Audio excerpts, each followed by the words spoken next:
Happy Friday, everybody. Welcome back to another live stream. I hope you all are doing well out there today. Hopefully we have some good connection out here in the shop today. It's a beautiful day here in California as always. It's a little cloudy today, which is good because it'll save us from the sunshine. You guys already know that deal. Nice and cool weather, and overall, happy to be here. We made it to see another day. And also too, I am trying something new today. I have finally invested in a tripod phone stand, or a phone tripod. So we'll see how it does today for us, but so far it seems to be doing a pretty good job at getting a good view of the bench. So I haven't messed around with it too much other than put the phone on it, and it has it's a tripod, so it has 3 little legs and they are flexible, so I can move them however I need to make it work. But right now it's just standing straight up, so I have the phone a little tilted, and we'll see how it does for us. But like I said, it seems to be doing a pretty dang good job so far.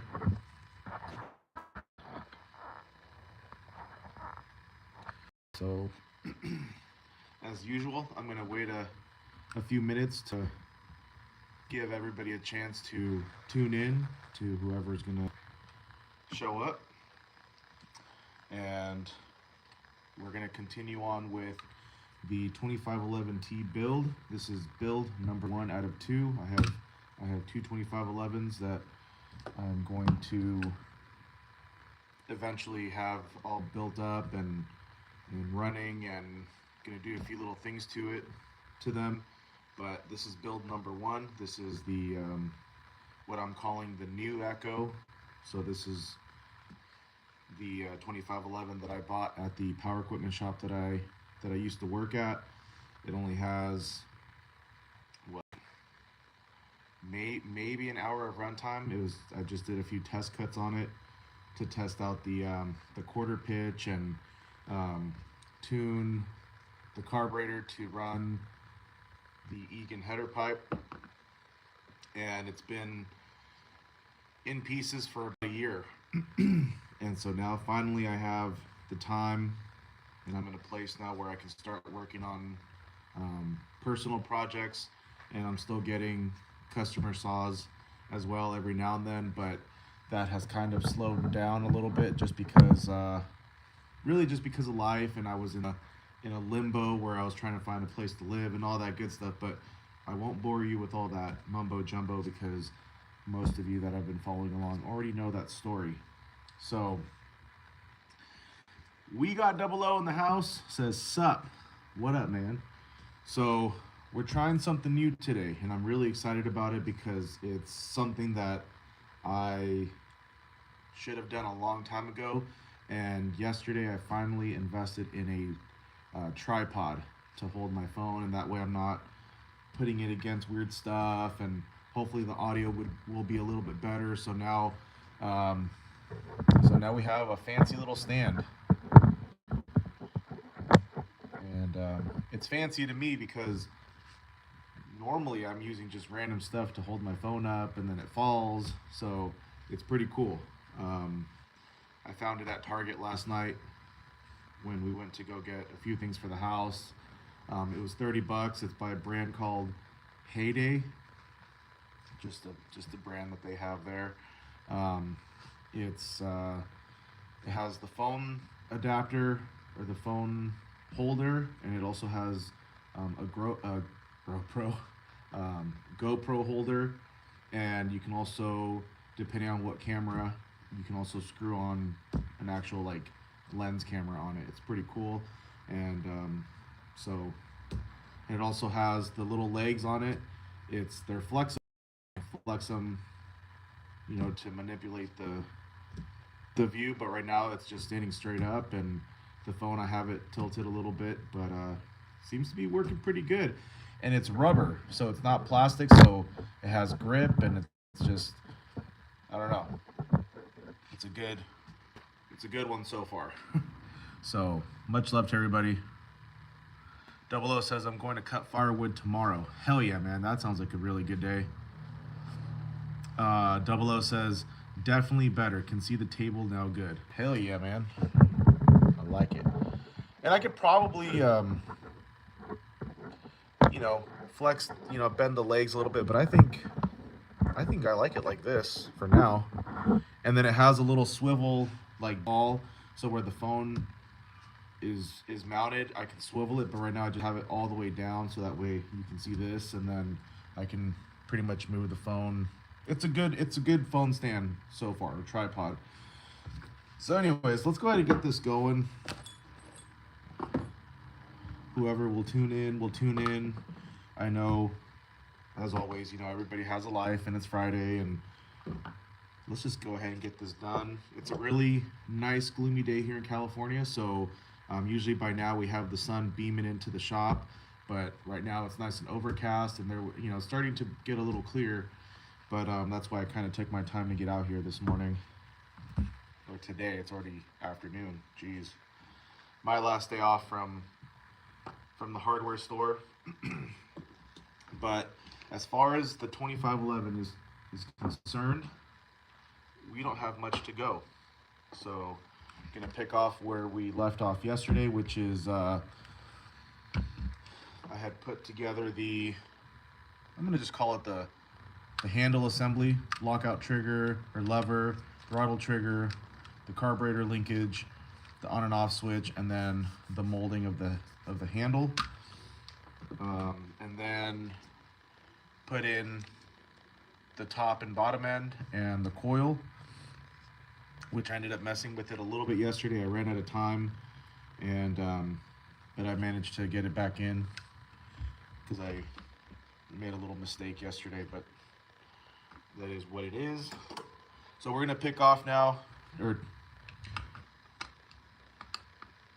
pick up where we essentially left off. So what I'm doing right now is I'm removing the mounting screws to put Loctite on them, because yesterday I put it in real quick before I went over to my girlfriend's house for the night, and just to kind of have it in place, but I didn't put any Loctite.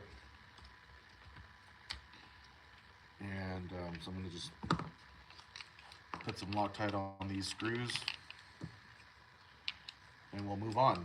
So basically what I have left is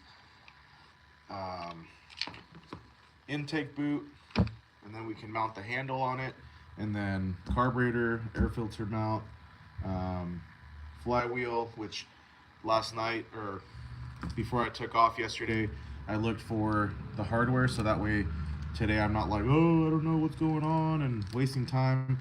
I found it. It's right where I thought it was, but I didn't look hard enough. So this is all OEM Echo hardware, and I thought it was just the nut, so the flywheel nut, but it also comes with 2 screws for the carburetor, which is nice. So that's a nice little extra. So it's a little kit that you can get from the dealer. So that's pretty cool. So anyways, it's been a good day though. How's everybody else doing today? Hopefully the connection is good, and maybe this new tripod will help the phone, sit higher and get better signal, better connection. And I think I like it right here. That's pretty all right. Let me see. Let's see how that does. Not really too worried about getting me in the frame, because the point is this here and the bench. Yeah, this tripod's pretty cool. I've never owned a tripod of any sort, and I had seen it at Target, one of the last a couple times that I've gone, and I wanted to get it because I had a feeling it would work out, but then I just was like, oh, I'll just keep making it work. but I think it was time. It's been long overdue to have a good tripod setup. Especially when I go out to do cuts, I don't have to find a rock or a boulder or a brick to put my phone on. And like I said, the legs are all rubber all the way, so it has good grip, or at least I would think it has a good grip on whatever surface you're on.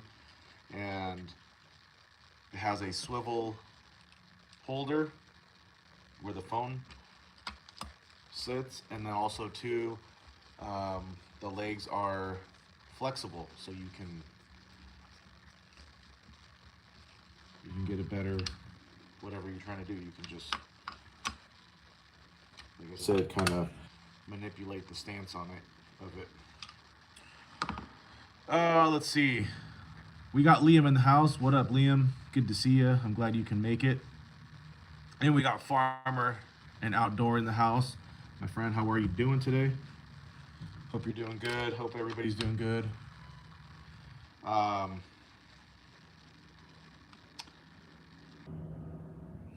This one, I didn't put any Loctite on these, but I'll put some Loctite on once I go to set the gap on it, because I'm not really going to do that quite yet. But everybody that's here today, and everybody that's not here today, I hope you guys are doing good out there, whatever you guys got going on. Okay, so let's move on to the intake boot. Let's see. Let's move it more this way.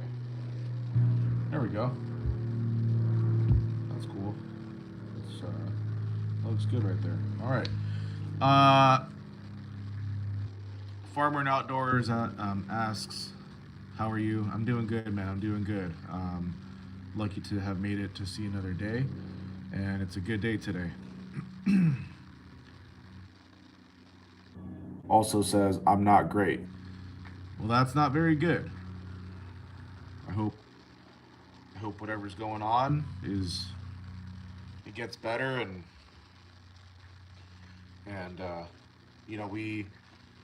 we follow each other on Instagram, so for anybody for that matter, if you ever need to reach out and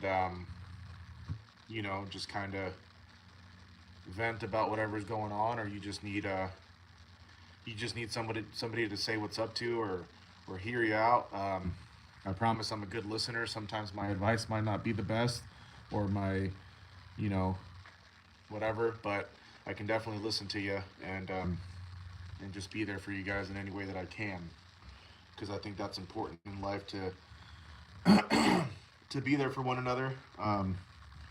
Some might say, wow, lame, cringy, but I mean, it is the truth, man. So yeah, if you need to reach out, hit me up on Instagram, just because you and I follow each other on Instagram. Unless you want to talk about it on the stream, then that's fine too, but that's up to you. Liam says, okay, gotta go. All right, Liam, much love to you, man. Farmer says, my girlfriend broke up with me and lost my job. Fuck. That's pretty heavy duty stuff right there, man. But you know what? I don't know your guys' past, obviously, and it's none of my business either. And I don't know how long you guys were together for, but you know what? It's gonna take time. It's always a hard thing. It doesn't matter how long you're with somebody. You build a bond with somebody, you build a relationship with somebody, and you get used to having that person around. And it's always an adjustment, whether it's a good breakup or a bad breakup. I mean, I guess any breakup isn't good, but You get used to having that person there. You get used to having them, being available to talk to, or you know, share your day with, or just share exciting things. But you know what, man? Sometimes it just happens, for whatever reasons. But you know, I don't know why you guys broke up or why, whatever. But hopefully, maybe you guys can work it out. Sometimes things just take time and they work themselves out. But if you guys can't work it out, as far as you go as a person, you just got to keep pushing, man. You got to keep moving forward. Again, I'm not saying that it's not a hard thing to deal with, because it definitely is. But you just got to keep moving forward, keep your head up, and as far as the jobs go, um, that really sucks too. Losing income and you know being taken away from the thing that you may love doing. But as far as that goes too, there's always jobs out there. You just got to keep hustling, um, and just you'll be all right. You will, um, and just focus on the things that you have now in your life that make you happy. So whether it be hobbies or family or friends or just really anything to kind of distract your mind, do that. That's what I would say, or that's what I say to you about that. Um, but it's definitely still a shitty thing to have to deal with, for sure. But I'm kind of I don't know. Sometimes I'm kind of a too much of an optimist. Sometimes, even though I'm a grumpy bastard, and I have low patience for most things, but as far as you and your girlfriend go, hopefully maybe you guys can work it out. Maybe just take some time to you know get some space and take a breather, and then you know go from there. But either way, that sucks, man, and it will get better. It's life keeps going. Um, it's like anything else, and it's a kind of a cliche saying, but you know, you fall, just get back up and keep going. You know, of course, it's always a tricky thing to do, but that's what I say to that. 2 years is a long time. Some may say, that's not a long time. That's a long time. That is a long time. I mean, any time, you know, is enough time to, like I said, you build a bond, you build a relationship with somebody, whether it's a girlfriend, partner, friends, um, you know, that real time, it's all about the bond, and like I said, even if it's like a super toxic friendship or relationship or whatever, that's what we're used to. That's what you're used to. And so when it's gone and it changes, um, it's very, very challenging and difficult, you know. And I have a little experience in that too, I was in a relationship for 7 years, and um, for the first part of that was it was good. It was, it wasn't too bad, but then it just became really bad. And even though once it was over, most would say, wow, what a relief. And it was, but again, it's what we're used to at the time. So, going through that change and then not having that, you kind of have to reprogram and refigure it out. Um, it's tough. It's tough. But like I keep saying, hopefully you guys can, you know, whatever differences you have, whatever differences she has, hopefully you guys can set those differences aside. And there's no better solution to anything, jobs, relationships, whatever, communication. But I know that's tricky too for some to communicate, but that is the best thing you can do. Because fighting and arguing and yelling at each other and pointing the finger at each other and blaming each other for whatever hell's going on, that doesn't solve anything. That just creates more issues. So it's tricky, man. It's tricky for sure. 00 says, buy something tasty, your favorite food. It helped me when I feel not good. We got Carlos in the house. What up, Carlos? Farmer and Outdoor says she left me for her crush. So first, I'm gonna answer 00, or just kind of touch on that. So at this point, you know, instead of just sitting there stewing in it, go out and enjoy yourself, you know, a little bit. You know, go out and, you know, like 00 says, that would be my first thing. Treat yourself to a good comfort meal, snacks, food, you know, do something that you love, you know, do something that brings you joy, that brings you, you know, that like, that good feeling, you know, go fire up the chainsaws, go cut some stuff down, go, you know, hang out with us on our live stream, you know, and just try to distract your brain, distract the mind. So, and as far as the she left you for her crush part, well then that hurts. That's really messed up. But you know what? If anything, that just shows you that, you know what, maybe you can do better, and you can, because you know, that's just what I feel. That's what I think. You know, just clearly it wasn't, you know, you don't need somebody like that in your life. That we need to be with somebody that we aren't just enough. We are like their worlds. You know, we are their, not just like, yeah, they're cool. Yeah, like we can do this, you know.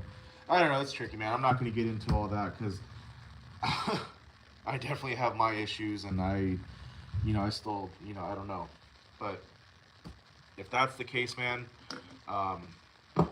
if anything, she did you a favor, okay? I'm not trying to sound like a dick, but at that point, she did you a favor. She did you the favor. So doesn't make it any more or less messed up, but at that point, all right. But like I said, we're all here for you, man. You know, reach out whenever you need to, and we'll see what we can do.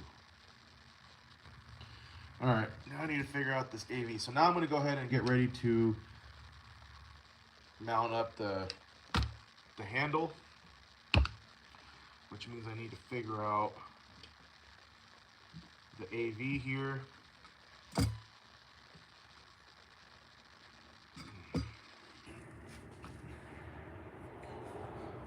I feel like something is just missing here.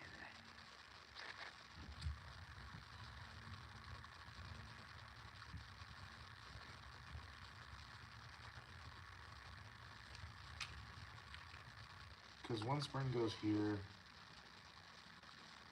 which is right there already.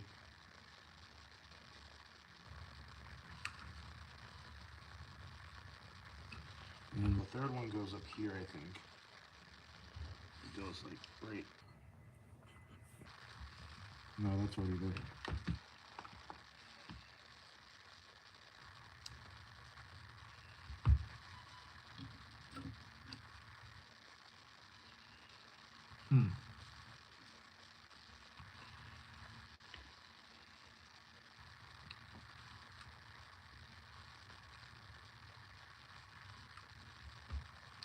I don't think there's supposed to be a spring. Well, there is actually, I think, supposed to be a spring.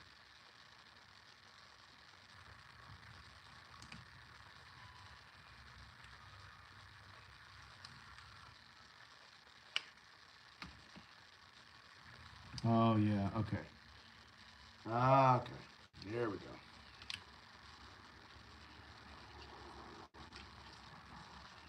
believe we're supposed to go like that. That makes sense. And I think I need to take this molding off again.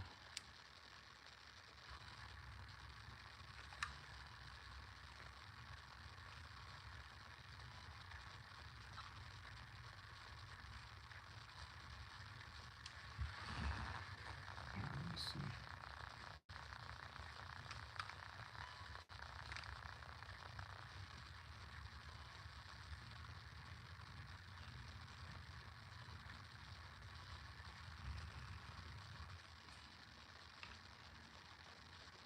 Okay, yeah. So again, you know, we're just taking our time, just doing what we do. Because there's no point in rushing. These aren't customer builds. These are just for us to, like I was saying, distract the mind, do what we love, and hopefully get to rip one of these saws today. Or rip one, you know, this one here. Oh, you know what? I should have put the spring in. Okay, I was gonna. Okay.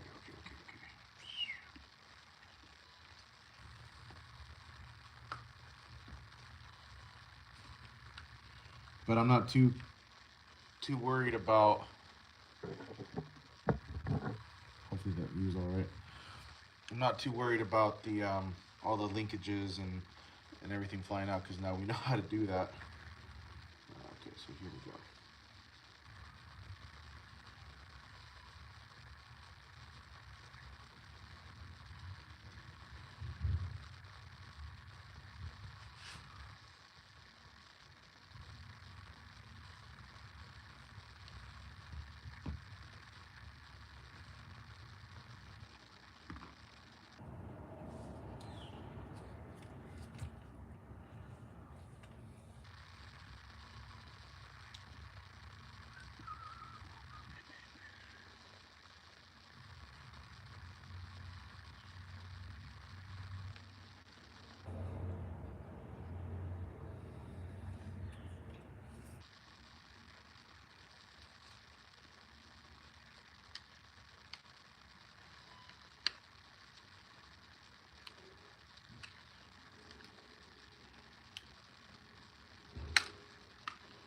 Alrighty, campers.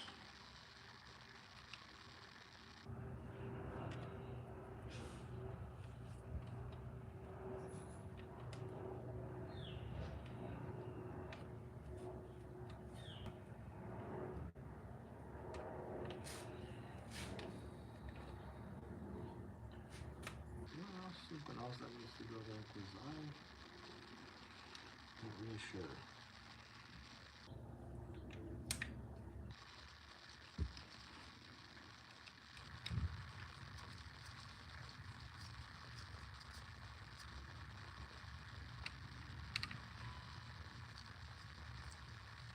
Double O says, how about work on some Husqvarna next? Slightly different content.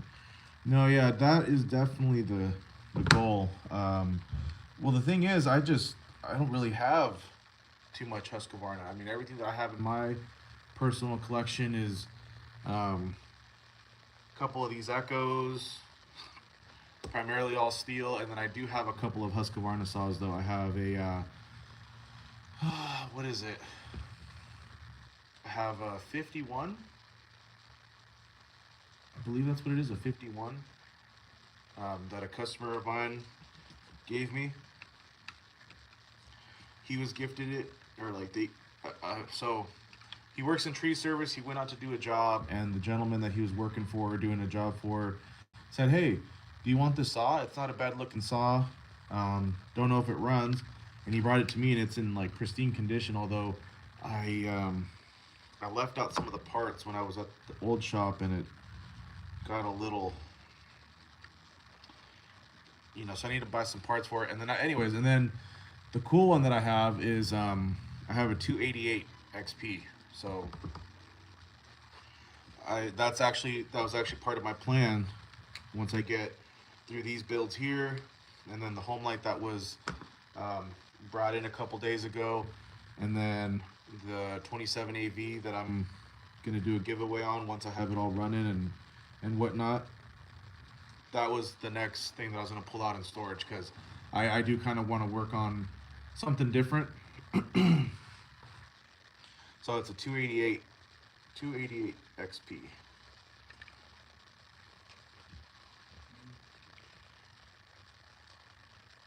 So this goes, let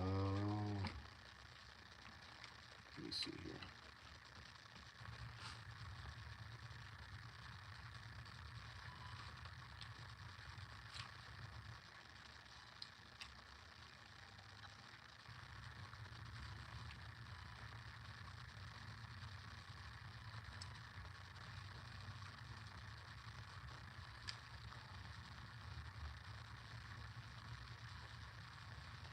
Okay, so I think I actually do need to take that out. And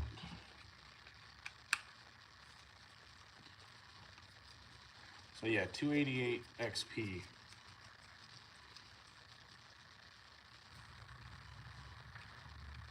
That'll be the next thing that I pull out, just because I do want to have a Husqvarna saw up and running. You know, I'm a, you know, you guys already know, I'm a big Steel and Echo fan, and but I do like Husqvarna too. I haven't worked on too many Husqvarna, and I've never bought a Husqvarna up until that 288. And then, but other than that, I haven't really. So this is gonna go like so.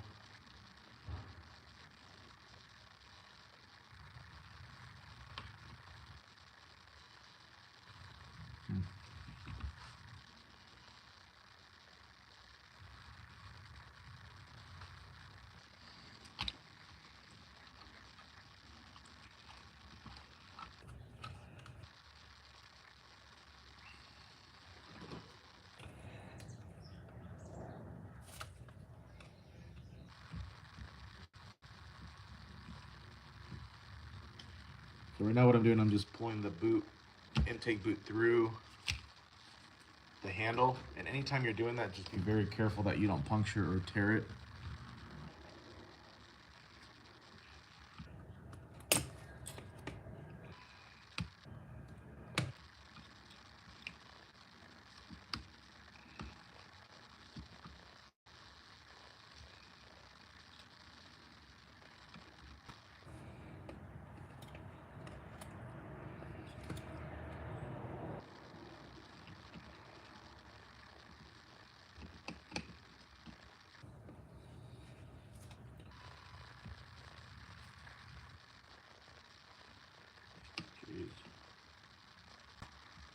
Don't usually have any.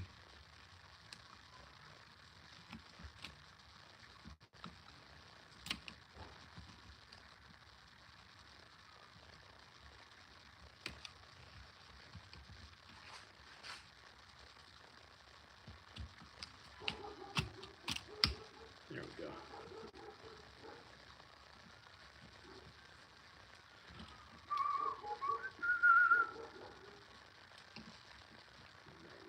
There we go. There we go, campers.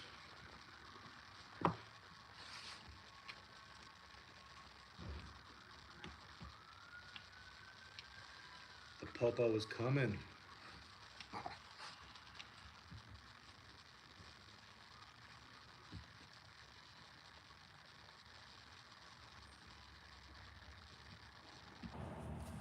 What is that?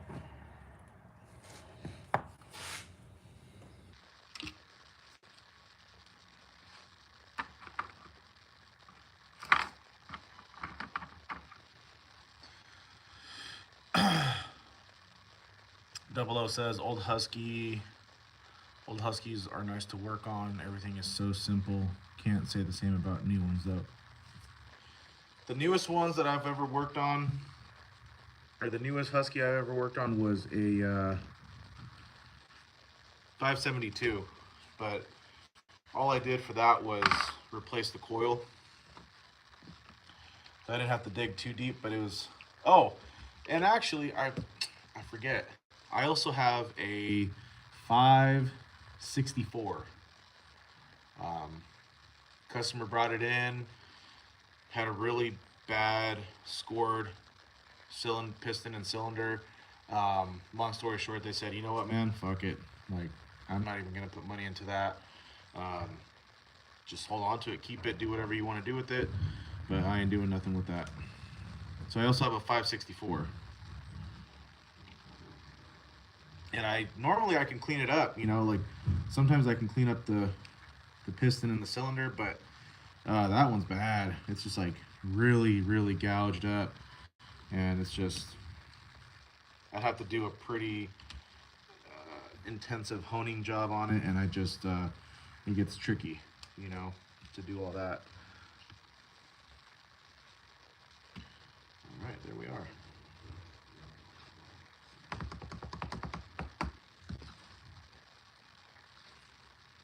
I really like this phone stand, man. This thing is sick.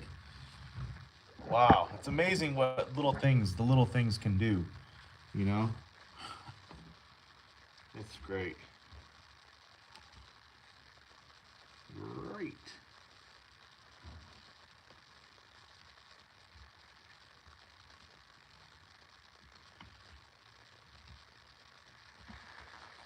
See if I can squeeze this handle in there.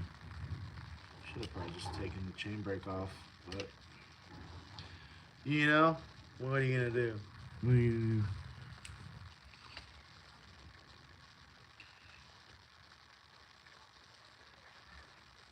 Let's see here.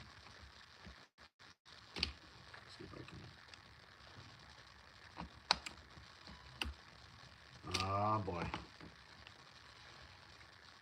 I really would prefer not to take the chain brake off.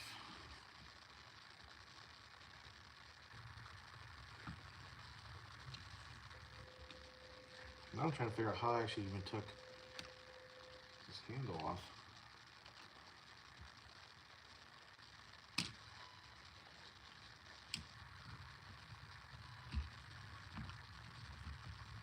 I must have just really torn this thing down, like.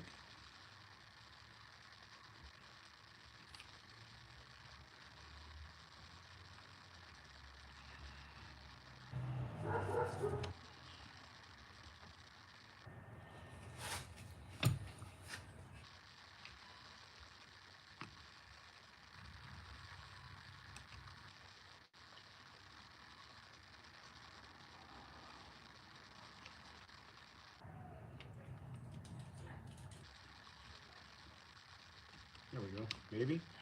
There we go. Cool.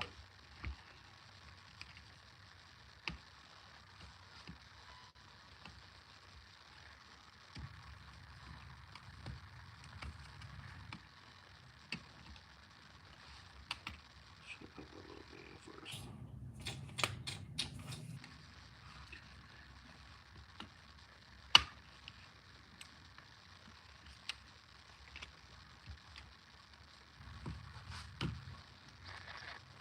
Nope. Kill switch is moving.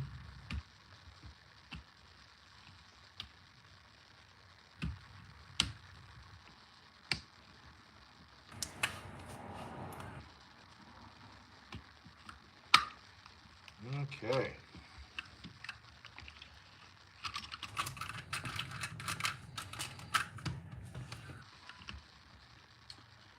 Now, what screw goes in there? It's got to be another little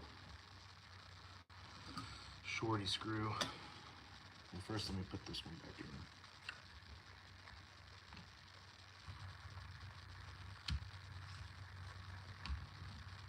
in. Wait, how did I?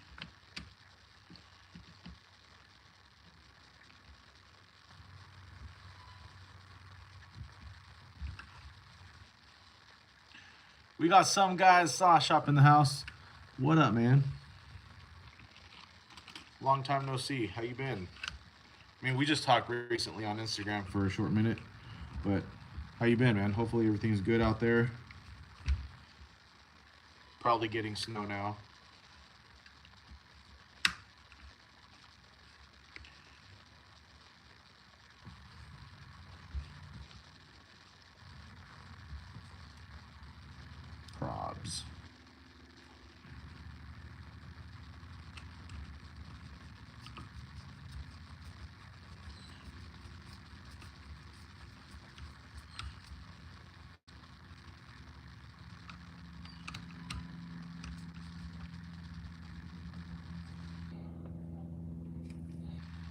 And as usual, make sure not to over tighten.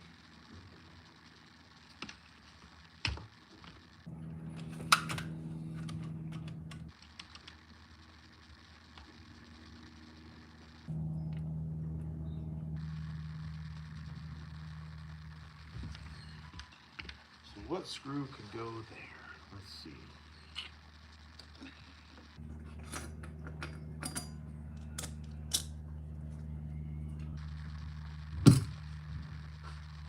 Oh, maybe this will. No, that's for the. No.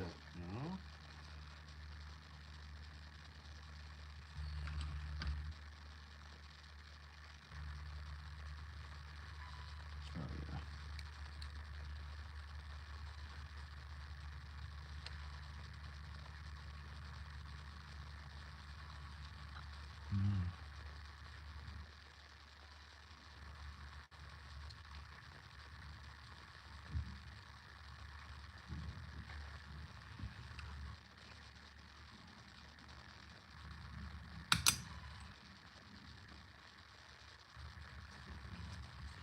So we need 1, 2, 3. Okay, so it's going to be 3 machine screws. So that's going to be that for the rewind. So then it has to be one of these.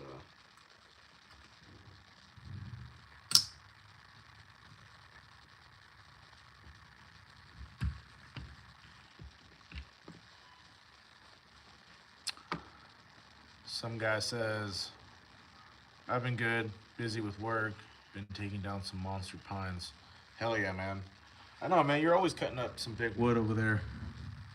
Some huge trees.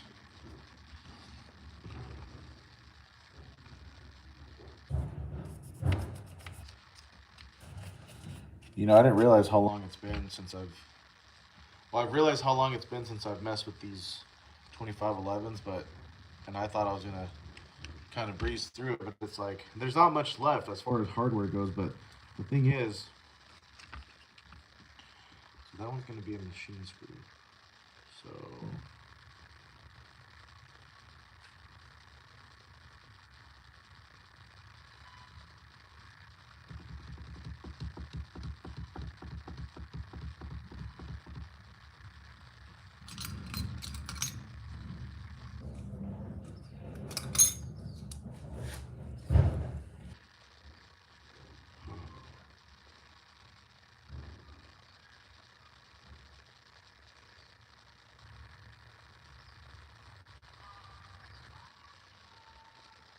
wait a second.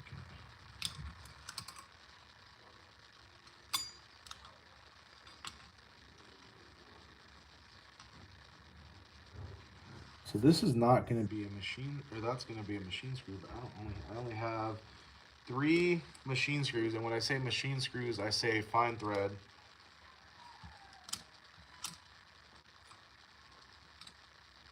And I still need to put the oil pump in, and it's going to go into 2 machine screws.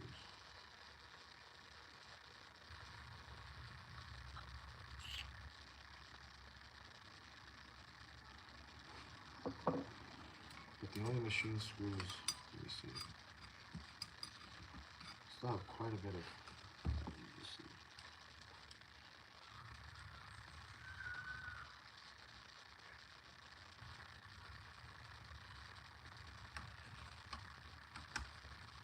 No, those are not it. Okay, so maybe I'm missing some screws, but thankfully I have that other one.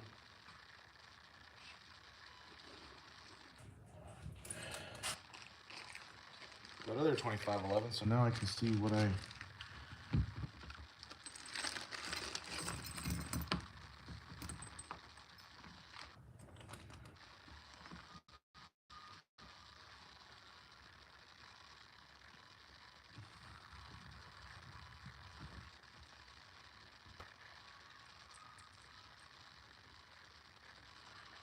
It's gonna be these 2 here. Okay. So oil pump. It ain't gonna be no coarse thread, that's for sure.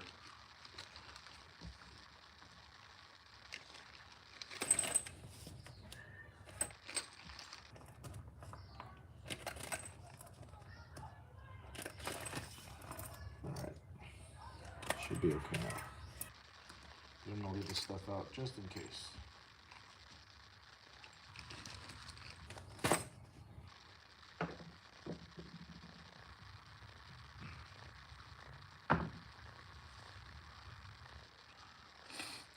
Some guy's saw shop says I also managed to get some round file chains to cut like square ground. Ton of work, but it's cool. Yeah, man. I mean, if you got that grind down, even round filing,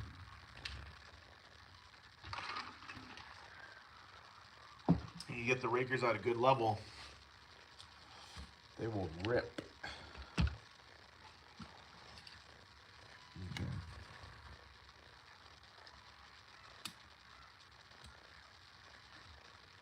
So I think for this one, this.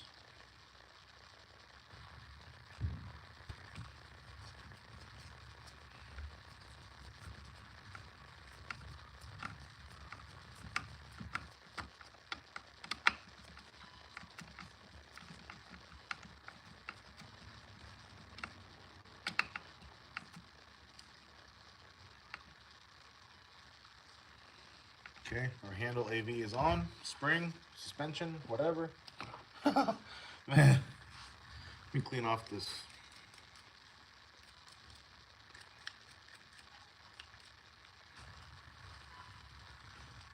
The end on that is just dirty and greasy, so it's like.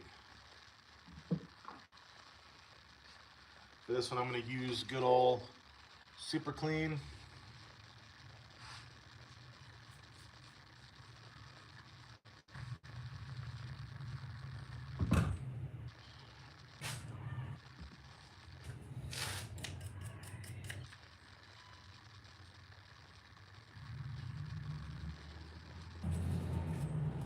Give this a little clean here because this thing is kind of caked up. And not in a good way.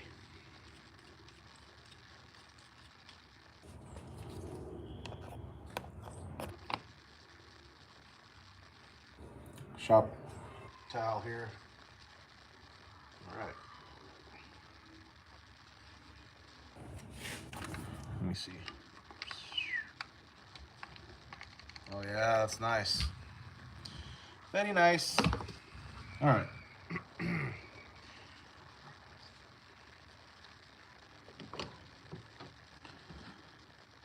Oh, and another thing too about this tripod, I know this is super random. What I'm liking about it also is that now, since the phone is sitting up higher, now if my phone is dying, I can actually plug it in, because on these iPhones, the charging plug port or whatever's on the bottom. So when I have my phone sitting just on the table or just on a flat surface, can't charge it.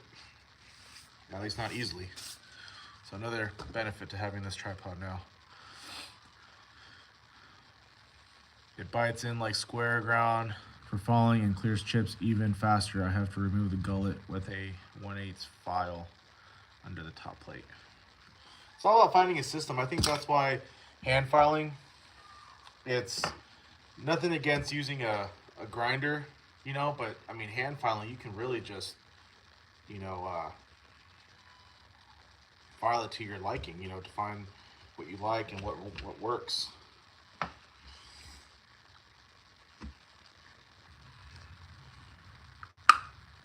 we go. All right, what is next? Let's do, excuse me. Let's do the oil pump. Oil pump.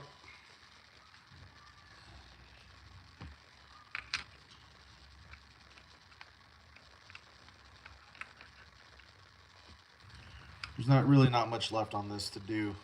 At this point, I'm just taking my time just because it's been a year since I've seen the 2511 and just trying to get refamiliarized, although, I don't know, not much to it, but having a saw sitting in pieces doesn't matter how many saws you work on. I mean, I'm sure if it was a steel, it'd probably be a little bit different, but because even when I had a lot of saws coming in, I had quite a few Echoes come in, but like the 2511s, but not like steel. that's just what a lot of people use in my area, or like the customers that were coming to me, they used steel saws, and I did see a couple Huskies here and there, but not too many. I saw more of these 2511s than I did Huskies.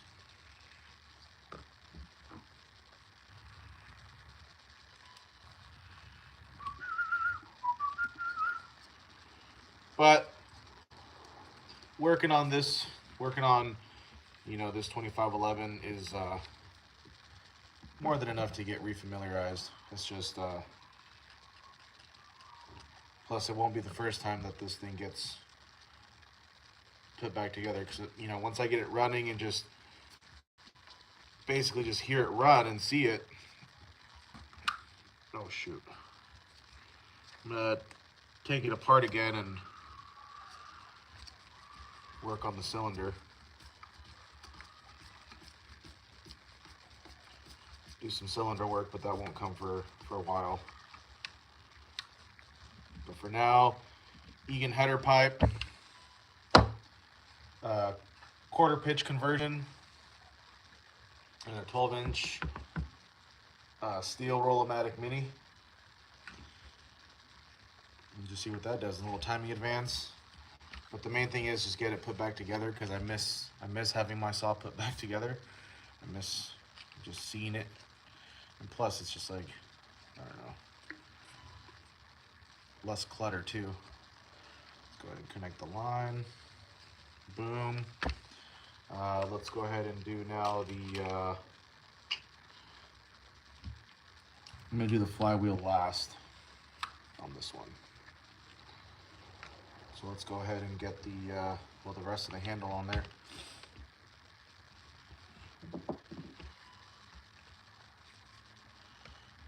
So this has an interesting like twist.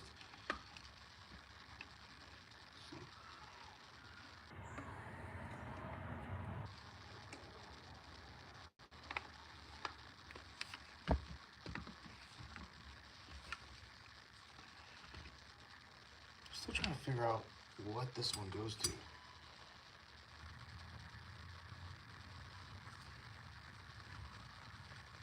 I think it goes into that.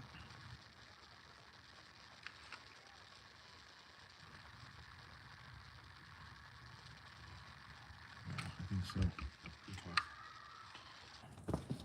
Because it doesn't make sense anywhere else.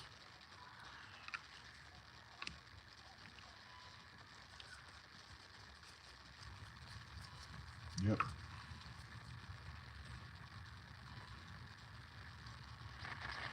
And if anybody's wondering, like, what the hell, man, why do you have a bunch of kids yelling over there? It's because I live right next door to a school.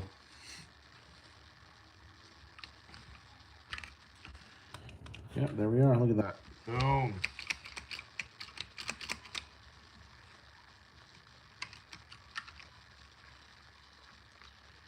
Uh-oh.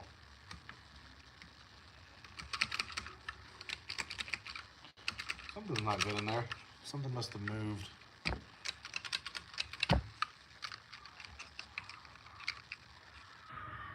No, it's just because. No, something.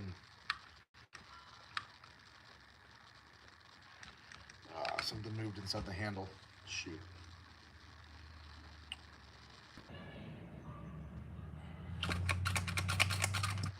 Dang.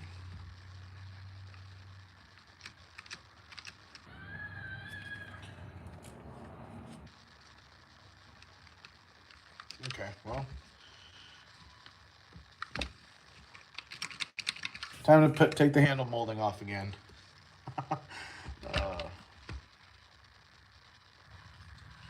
Maybe I can see what's going on here.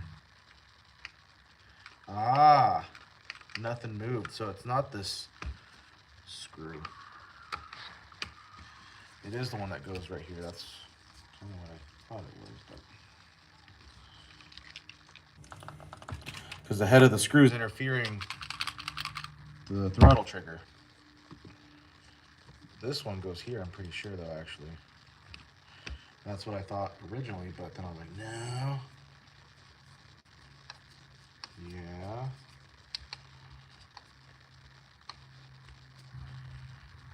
makes sense.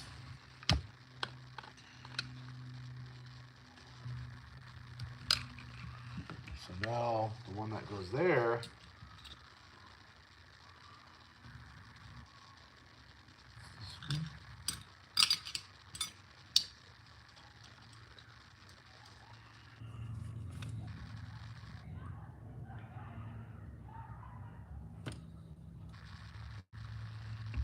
there's a screw.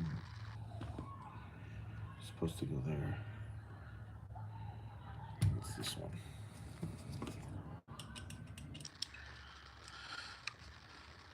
Some guy Saw Shop says my hand file is faster than most, but still 10% slower than a good grind. Square grind is the fastest.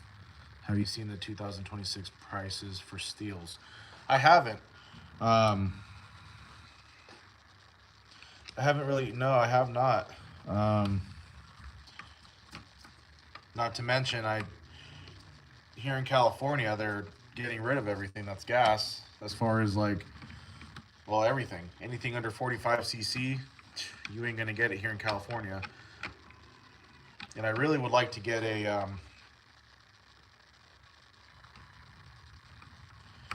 the original 400C before they discontinue them, because I'm not liking the new 400. Well, I mean, I don't know. I haven't ran one, so I can't really say, but I mean, come on. The original, the first version of the 400, that is just a monster.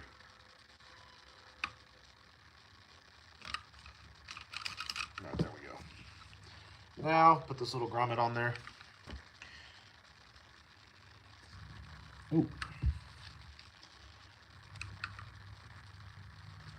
But I'm guessing everything's gonna go up, or everything is going up.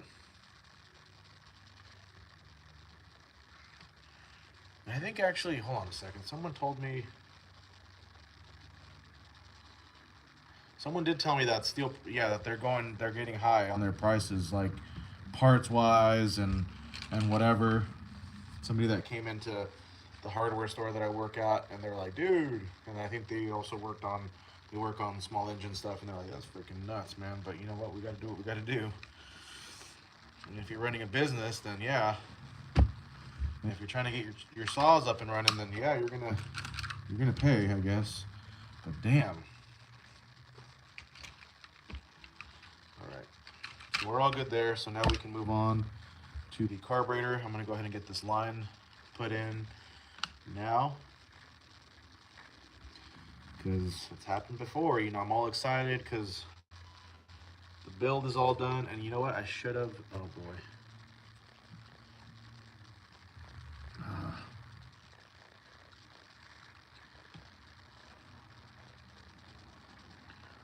This is supposed to go in.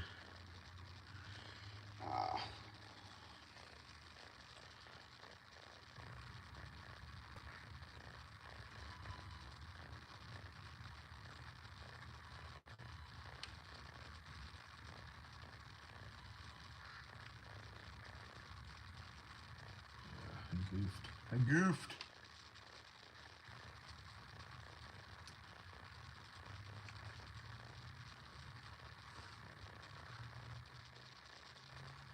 It's supposed to go to the back.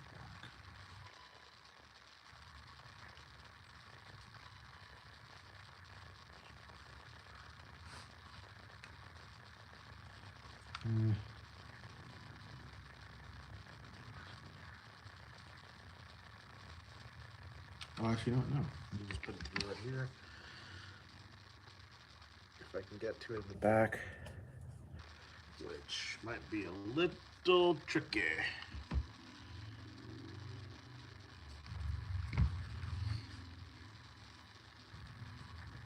Let's see, can I get to the back?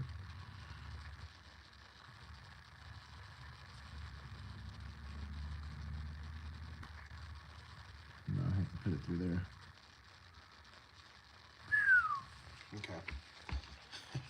But see, that's all the part of the process. You just gotta.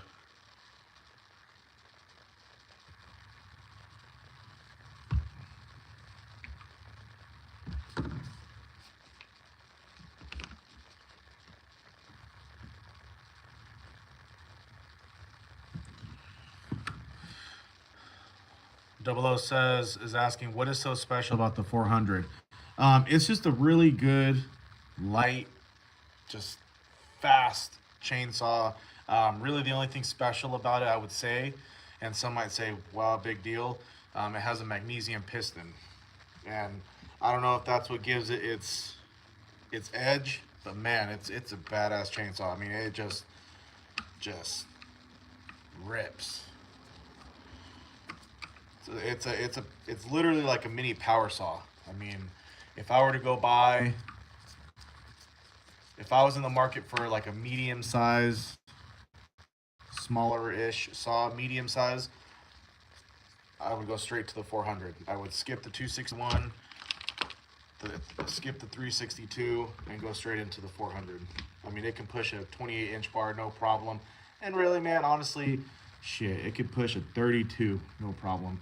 No doubt about it. I mean, some might say that's ridiculous, but yeah.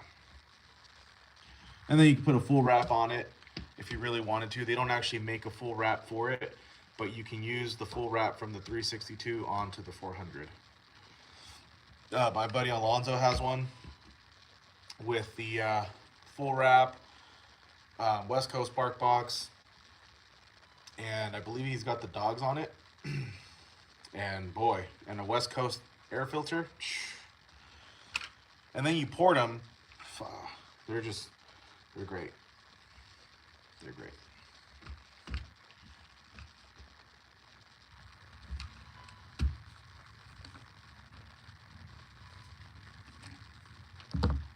They're great.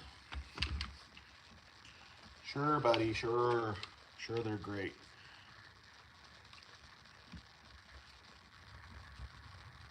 Let me see if I can just kind of pop this out from the back and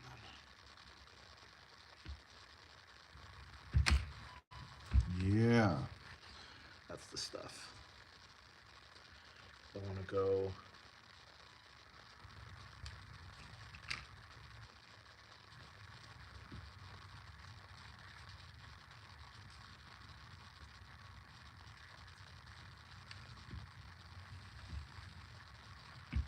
Man, it's kind of a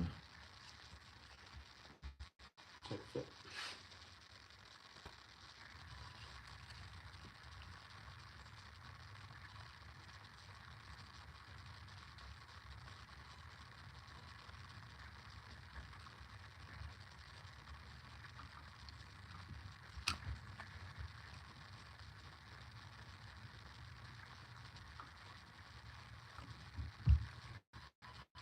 Yeah, there it is.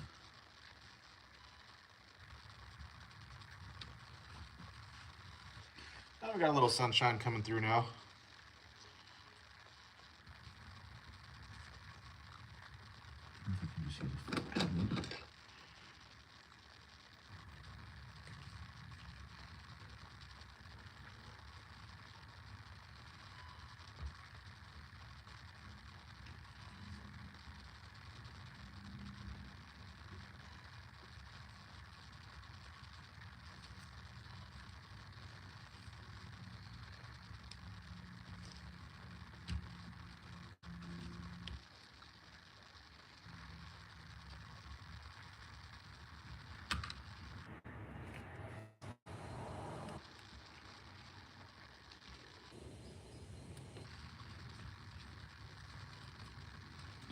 I forgot how much of a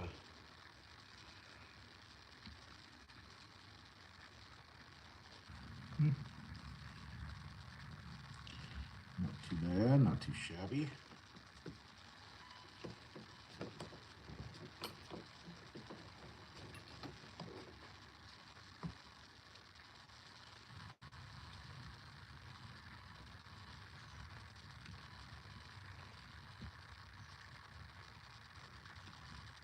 There we are.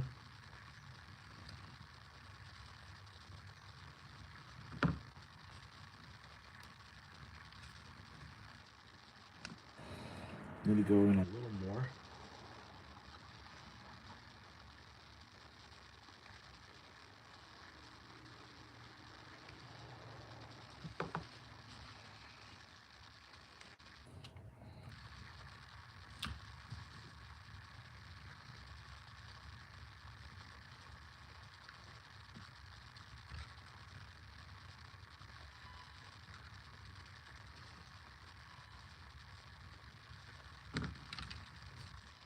That should be all right.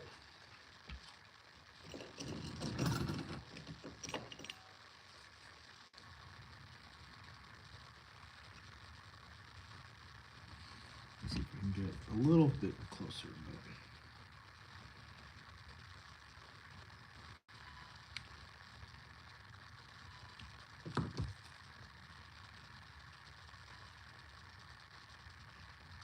Okay, I'm gonna call that good.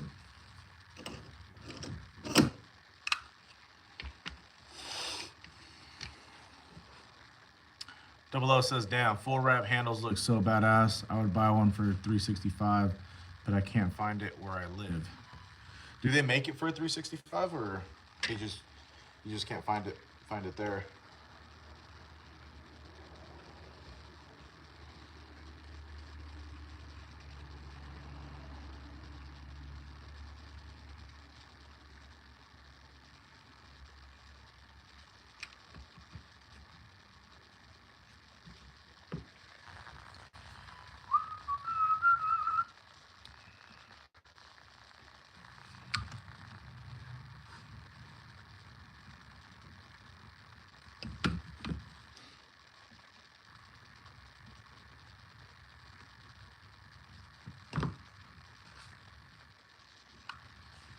Make sure we're not pinching anything.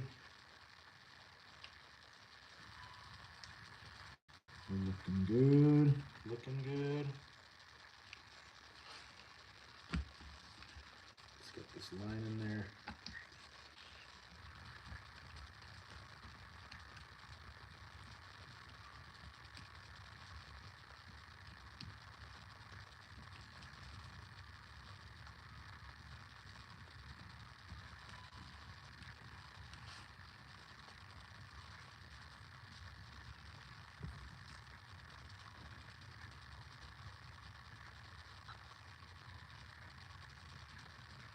Okay.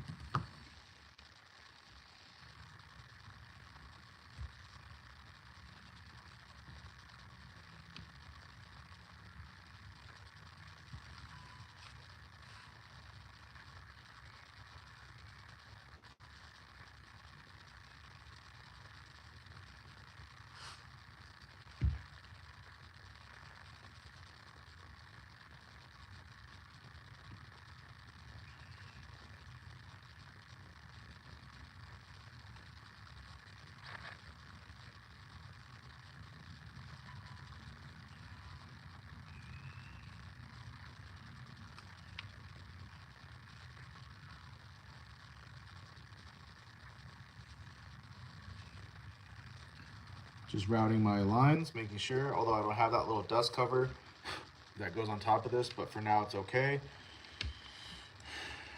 Route the cables to the ignition module, but now I can go ahead and we can do the carburetor now. Put this little rubber thing in.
That looks good.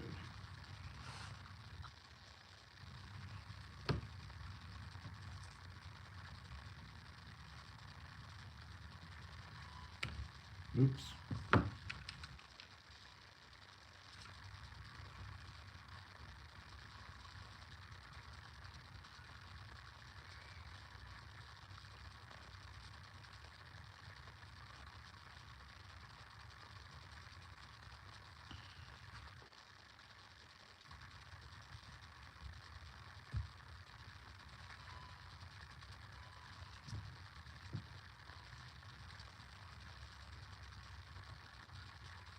There it is. That looks good. There we are.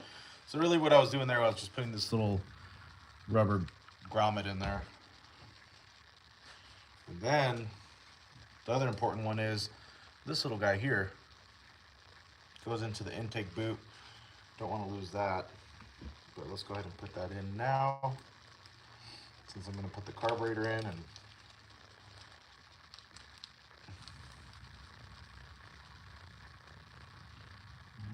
it's going to go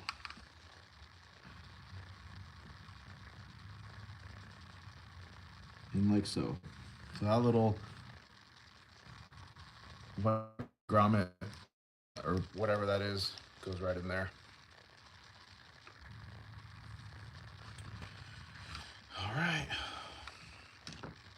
Well, let's put this screw back in.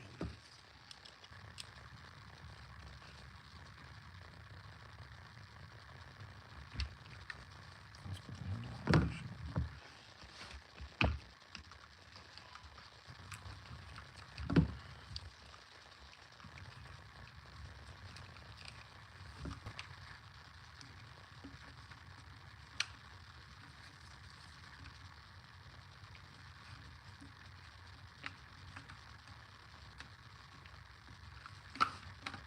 I like the way this little handle goes on.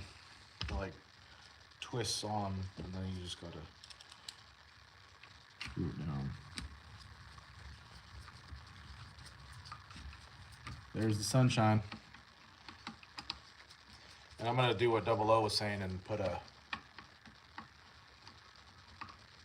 sunshade up. Hopefully the connection has been good. I haven't heard anything, but hopefully it's okay.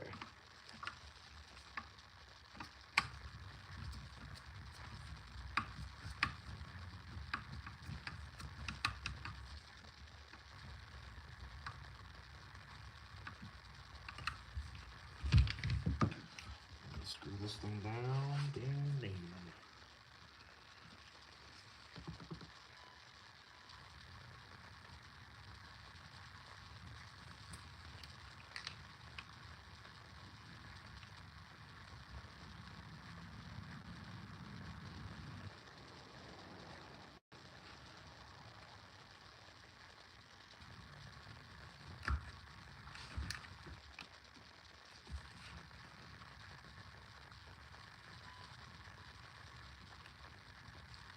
Mm.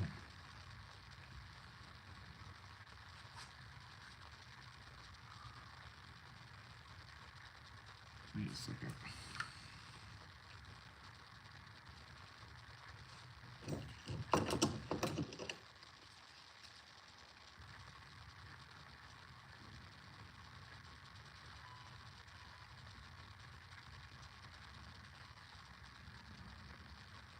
Well, that doesn't look right.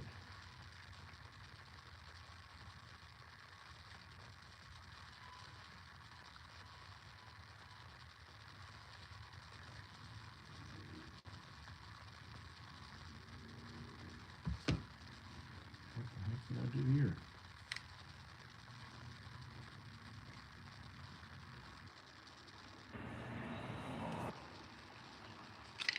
Take the handle back off.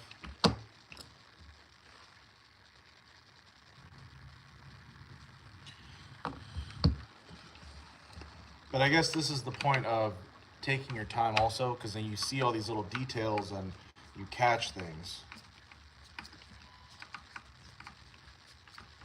And in this case, you know, it helps get reacquainted with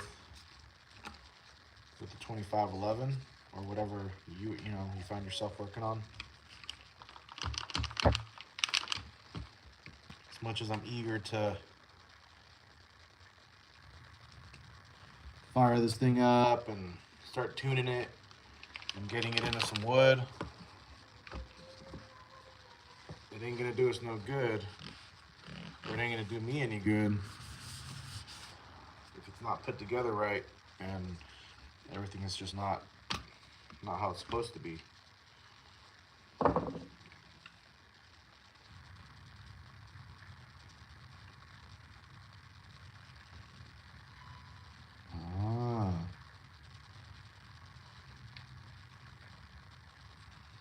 So this is totally not right.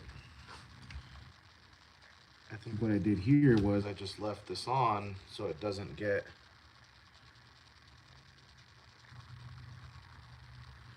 so that's the screw that's supposed to go.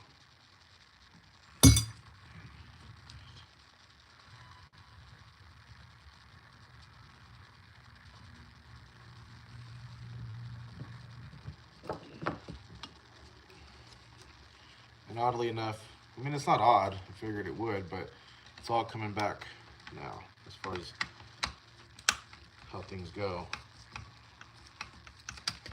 Whoa, whoa, whoa. I think I need to remagnetize this driver here.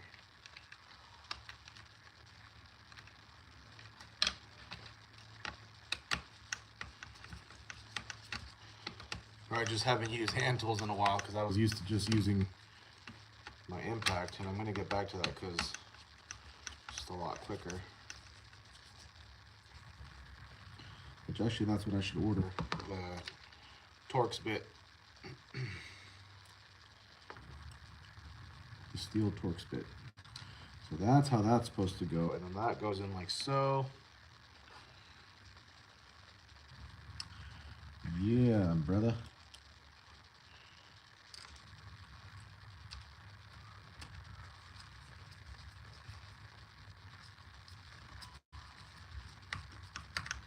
Now we're cooking. Let him cook. We got Butler 9997 in the house. What up, Butler? Says, what's happening? Well, this is part 2 to the reassembly of this Echo 2511T. Specifically, this is the TN, but at this point I don't really bother in specifying because it's the same saw, except the only difference between the T, which is like what I would say the first version of it, and then now the TN, it just, when you go to buy it at a dealer, or you just buy it, assuming that they didn't change, you know, the sprocket or the chain pitch, the T runs the 3/8 low profile or the mini 3/8, and the TN, which is what this is, it runs the mini 325. But this one, it's not going to run either of those. It's going to run a quarter pitch. So you got to buy the sprocket to do the quarter pitch conversion. Currently, if I'm not mistaken, Echo has not made a quarter pitch sprocket, so you got to buy an aftermarket quarter pitch sprocket. This is the Archer sprocket, which in my opinion is the best option for this saw, or if you want to run a quarter pitch, you know, on the 2511. There's one made by Proline, and I didn't like that one. I had some fitment issues, and I just the only reason I even tried using it was because the Archer sprocket was out of stock. It's the most popular one, and so right now I'm just reassembling it. This is part 2. Just gonna finish it up hopefully today, which we're pretty much there. Just putting on the handle, and then I gotta install the carburetor, which is gonna be next, and then flywheel, and then we're gonna install the clutch and all that good stuff on there, and then save the best for last, the Egan header pipe. This thing is rowdy. Really good way to open up these 2511s. This is a, what is it, a 27 cc chainsaw or less, I think. I already don't remember. Anyways, and they're, you know, it's a mini ripper. Once you open it up, give it a good muffler mod. I think running the quarter pitch, the mini quarter chain, I mean, it cuts like butter. The mini 325 is good too, but there's also the West Coast muffler that you can do on these. But in my personal liking, I like Egan's header pipe, made by Egan Performance Saws. West Coast makes a muffler for it, and they're good. They're really nice. They work. They do the job. But I think Egan's products still have the upper hand when it comes to performance, which to me, I think that's what it's all about for me. and they sound freaking rowdy as hell, just like his straight shot mufflers for, you know, bigger saws. The only thing I need to order is the dogs for it, which I'm gonna go with the West Coast dogs, and I've tried the Ripsaw 4-point dogs. They're in collaboration with Buck and Billy Ray, and they're cool, but I like the aggressiveness of Gordy's dogs, and that's what I'm gonna run on this. Plus the quarter pitch, and then for the bar, I'm gonna run. There's a few options out there, but me personally, I'm gonna run a steel Rollomatic bar. I've already modified it to mount on the stud, which you have to modify the steel bars in order to be able to run them and mount them on the 2511s. But you know, Ripsaw makes a bar. I've used theirs before. It looks really cool. There's the new Panther bars that are made by what are they? Sumara. Those are really nice. I've had one. You can find those on monkeybeaver.com. And then what else? Archer also makes their quarter pitch bars. I haven't tried that one yet. And Archer also makes a regular sized quarter pitch chain, which is, you know, bigger than this. This is a steel quarter pico. That's what they call it. That's like their verbiage for mini quarter. Just like there's the regular 325, the mini 325, the regular 3/8, and the mini 3/8. And 404 is 404. It'd be kind of cool if they made a mini 404, huh? I don't know. Anyways, so that's what we got going on. Just reassembling, taking my time. This saw has been in pieces for over a year, so I'm just kind of refamiliarizing myself with it. But we're pretty much there. So yeah, that's what we got going on.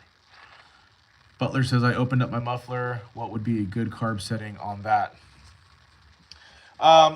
There's really no like exact, I mean, in my opinion, there's no such thing as like, oh, so many turns on the high and so many turns on the low.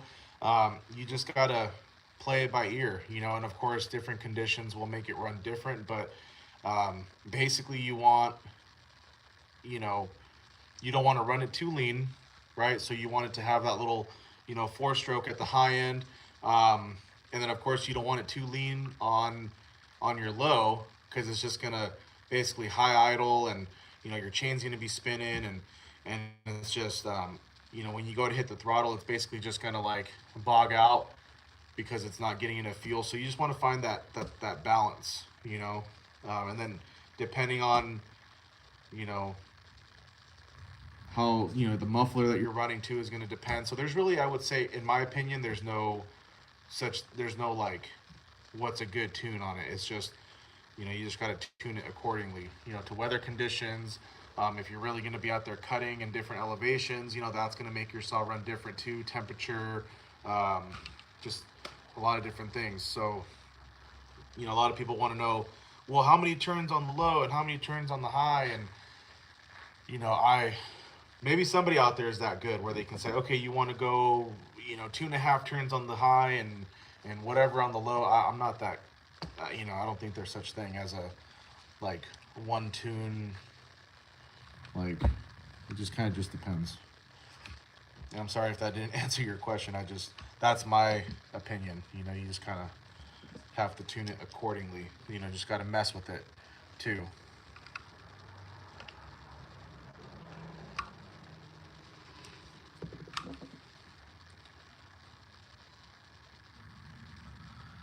You know, like 00 says, I just do highest RPMs by tachometer and low by feel. Yeah, you know, everybody has a different, you know, that's the thing about tuning carburetors too. I mean, it's, I'll be honest, for me, it's still a little tricky, you know, and it's just knowing, I mean, as long as you understand what you're doing, then it makes it that much easier. But some people use tachometers, you know, because every saw, of course, just like a car, they all have a more or less, you know, they have a set idle RPM, a high-end RPM. You know, you just kind of, some people just go, oh, okay, as long as I hit my 12,000 or whatever it is, and then adjust according. But it's all about the feel of the saw too. It's weird. That's just kind of how it is.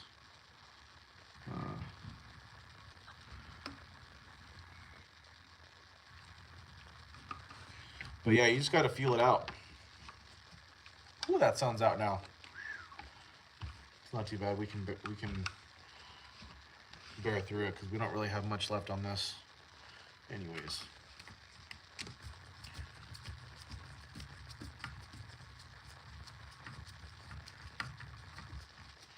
And also too, if you're gonna tune your carburetor, just let your saw warm up, you know, for just a little bit. I mean, you don't got to sit there and warm it up for like 10 or 5 minutes. Just let it get warmed up and then start tuning it.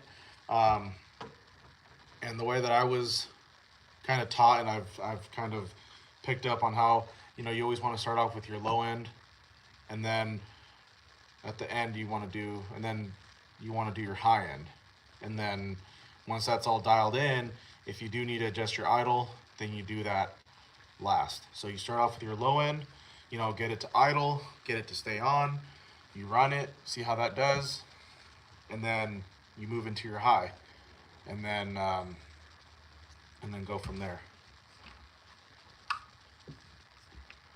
And then you want to just let your saw warm up for just a little bit, you know, before you start tweaking on it. Okay, so handle is on. Now I can put this grommet back in.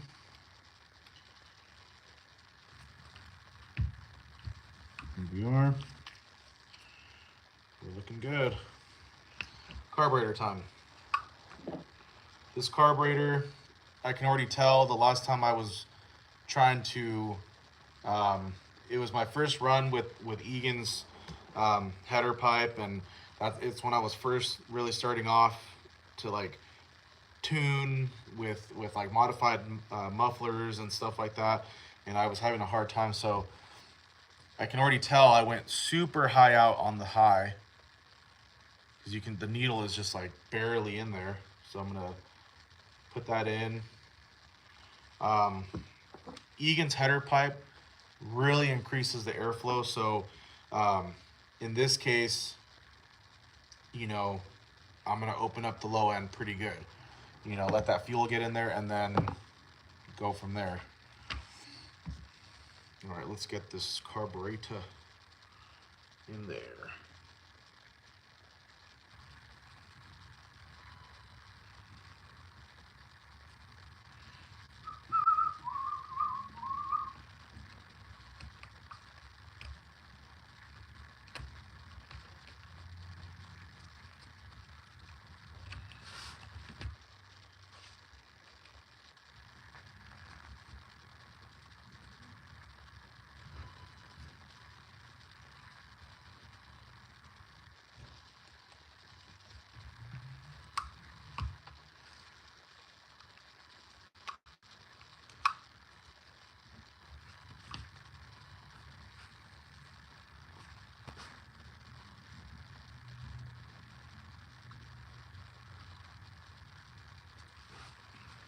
Okay, the carburetor is in. Make sure the choke is working. It does. Engages, disengages. That sun is beaming. Okay.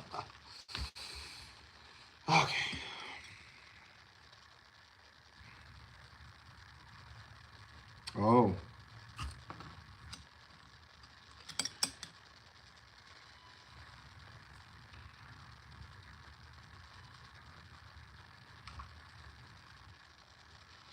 Forgot a couple things here. Shit.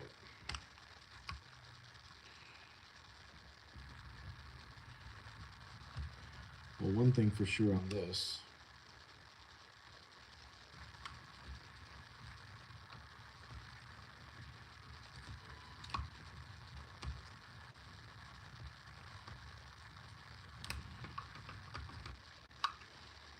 Forgot the little intake ring I don't know what the terminology is for this, but that, definitely want to get that in there.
Oops. That glare, man.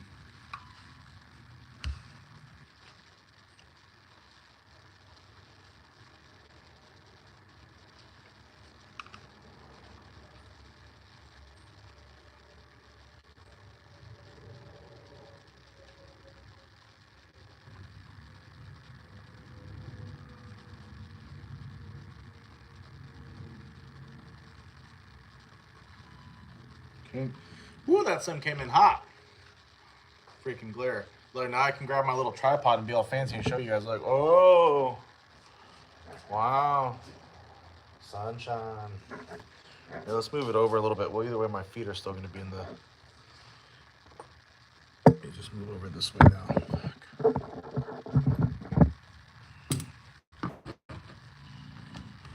Quit bitching, boy.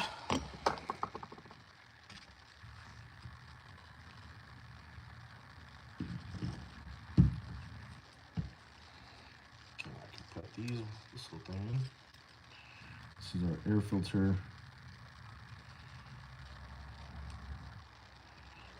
And where are we? So I need to put this thing in too.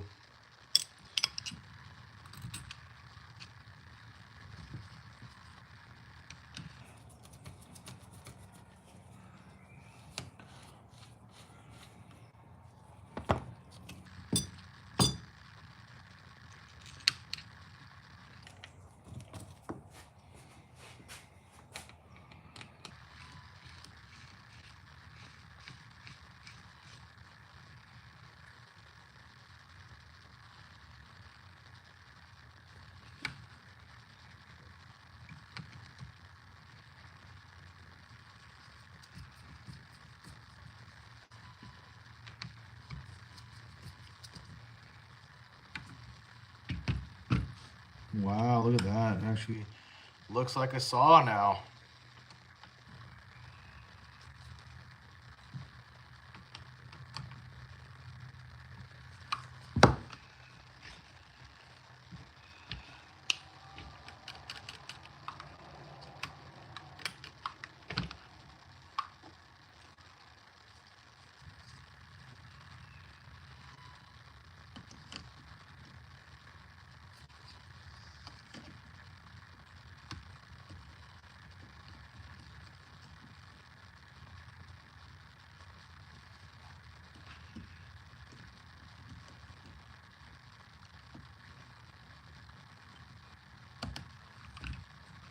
Wow, here we go. Oh,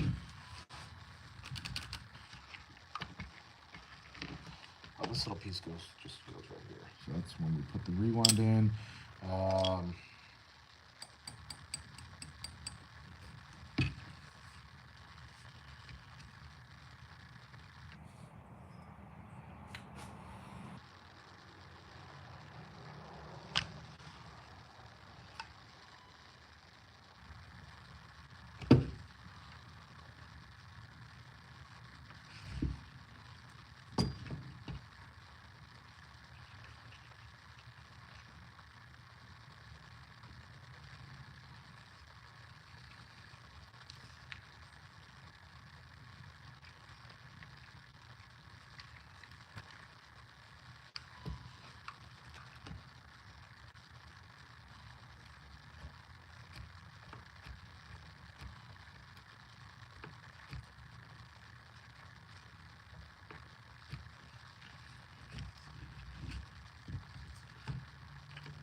Okay.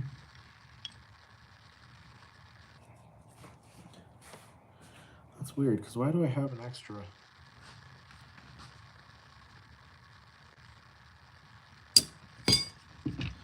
Got the front handle spring on.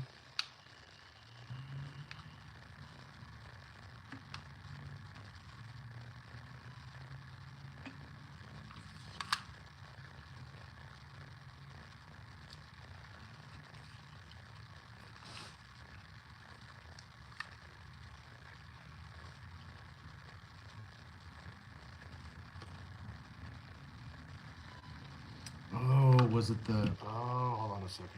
Man, this sun is freaking beaming on my feet, man.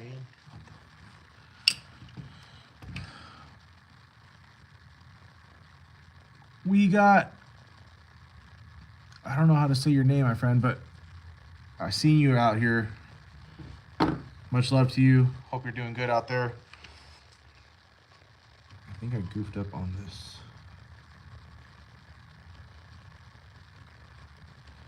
Something is not right there.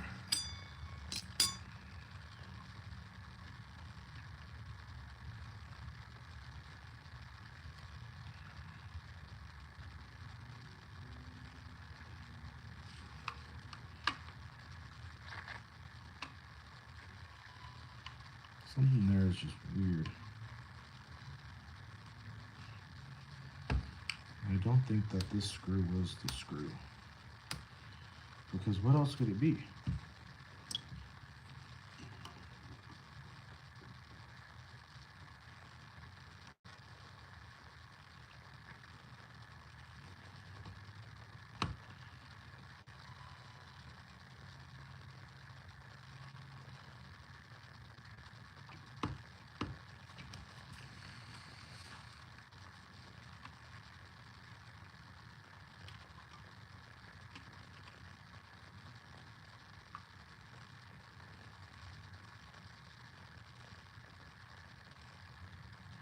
I'm supposed to put another screw in there.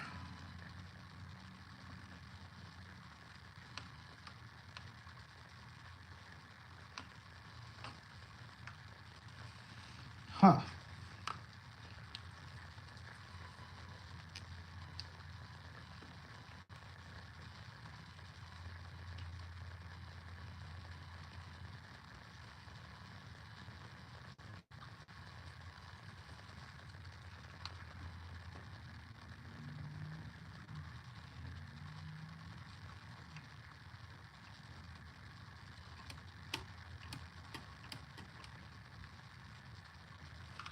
I don't think it's supposed to move that much, right? I'm all asking myself, like, right?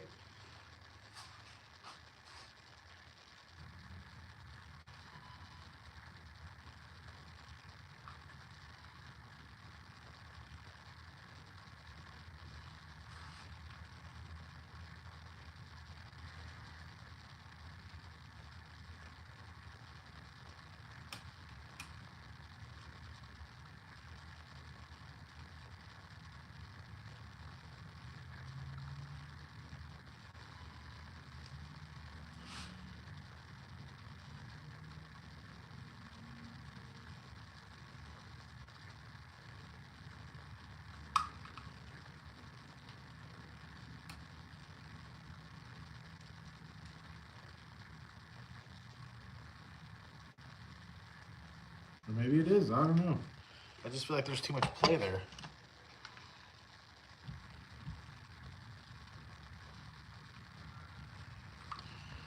Figure that out in a second here. Let's just get this thing built up.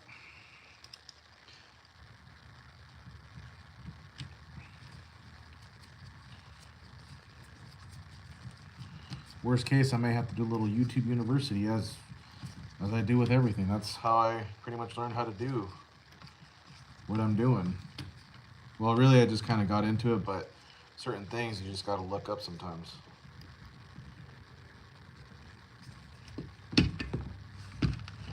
That feels normal.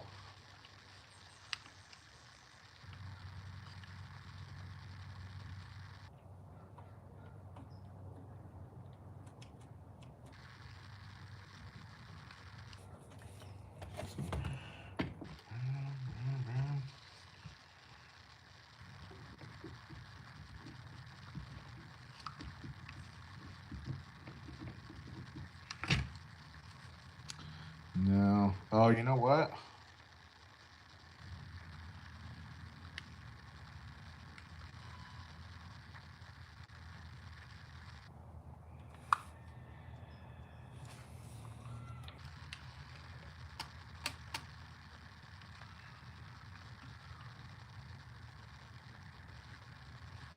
I think this spring, it's a double spring. No, how would that even make sense? I don't know. We'll figure that out. I'm gonna just keep moving on with the rest of the build and we'll see what we get.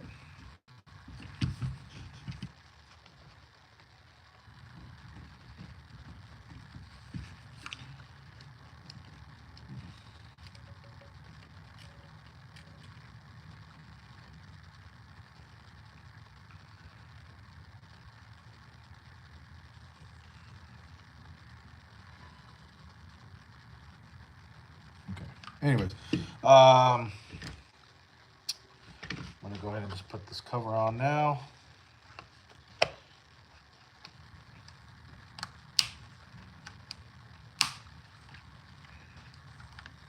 Boom.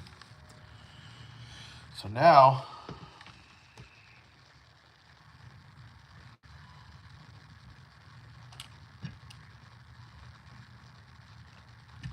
let's go ahead and get the ignition module wired up.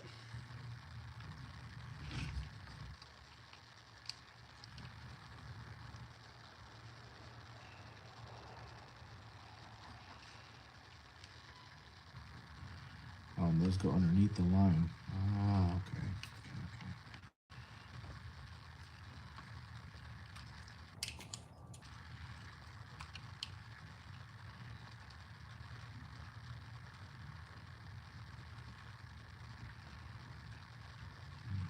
Just got to get a dust cover on that.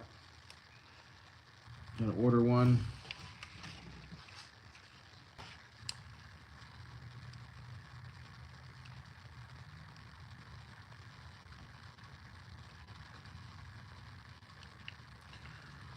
Just because I used mine for a repair.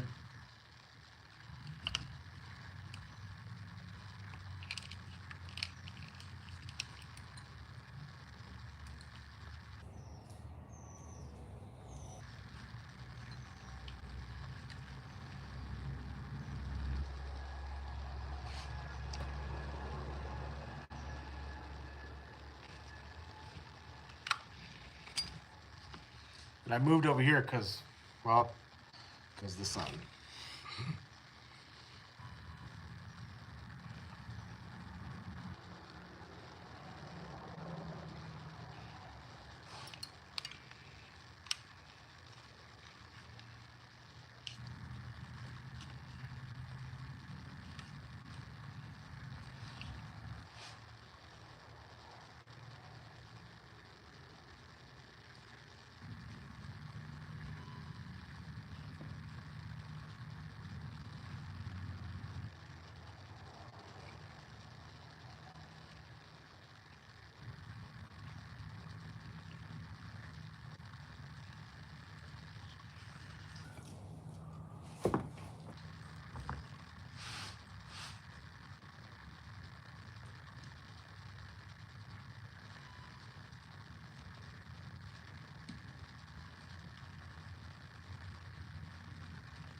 Hope everybody's doing good today, man.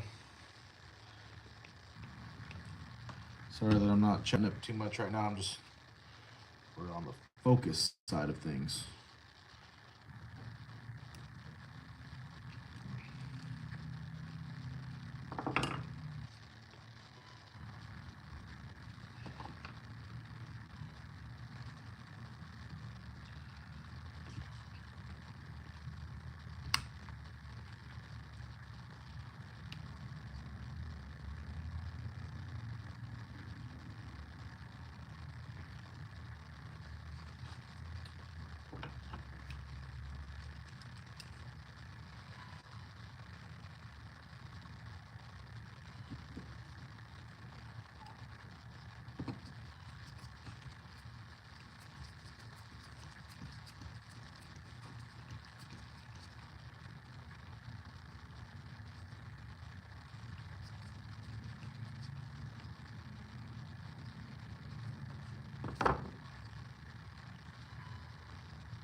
All right.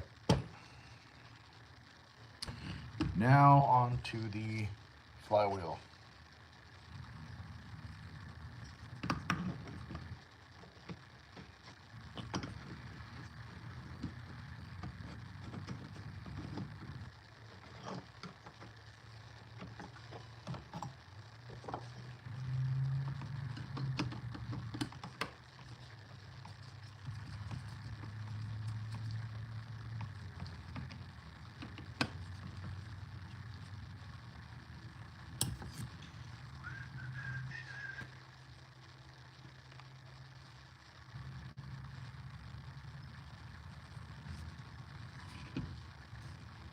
Oh.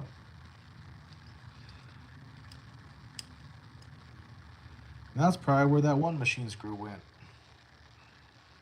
It was underneath the freaking flywheel.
Really? Don't tell me I ordered the wrong. I don't think I did, because I told him, I was like, I need a.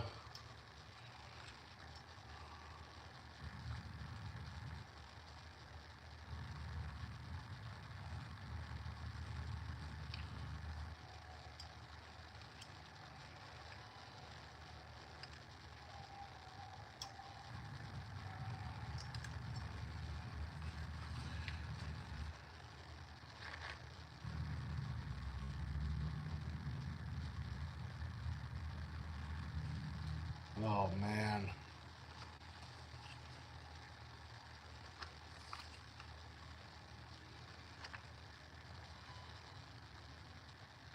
Well, things just got interesting. Looks like the threads on this crankshaft are fucked up also. Definitely. Oh, man, what?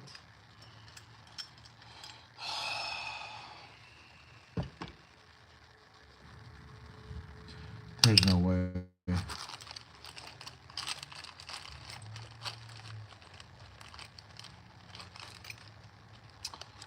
Yeah, I can see it.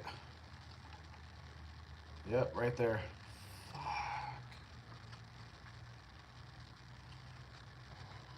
Oh my god.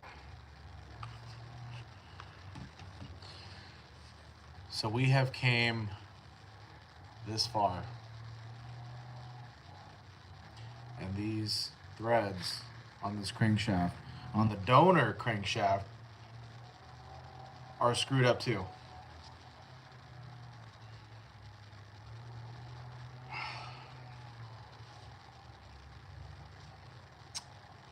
Well, wow, that's really fucked up.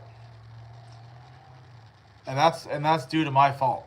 Whenever I took this thing apart, which was a long time ago, this saw has all the donor saw has also been in pieces for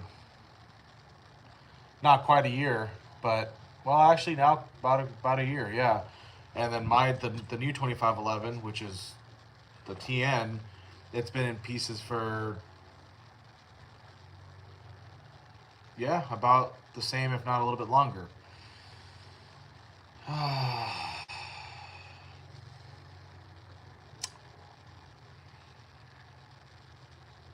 Wow. Um. So literally at this point, I there's nothing I can do to like actually finish the build, other than installing everything else, which is not much. It's just, I mean, uh,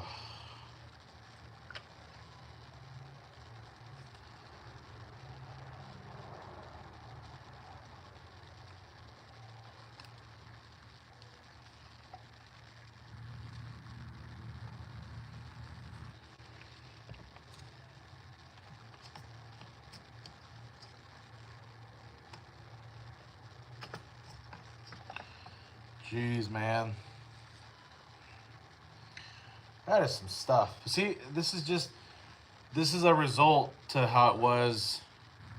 You know, at the end of last year, I just rushing through stuff, rushing through builds, and just like doing things rushed and not paying attention,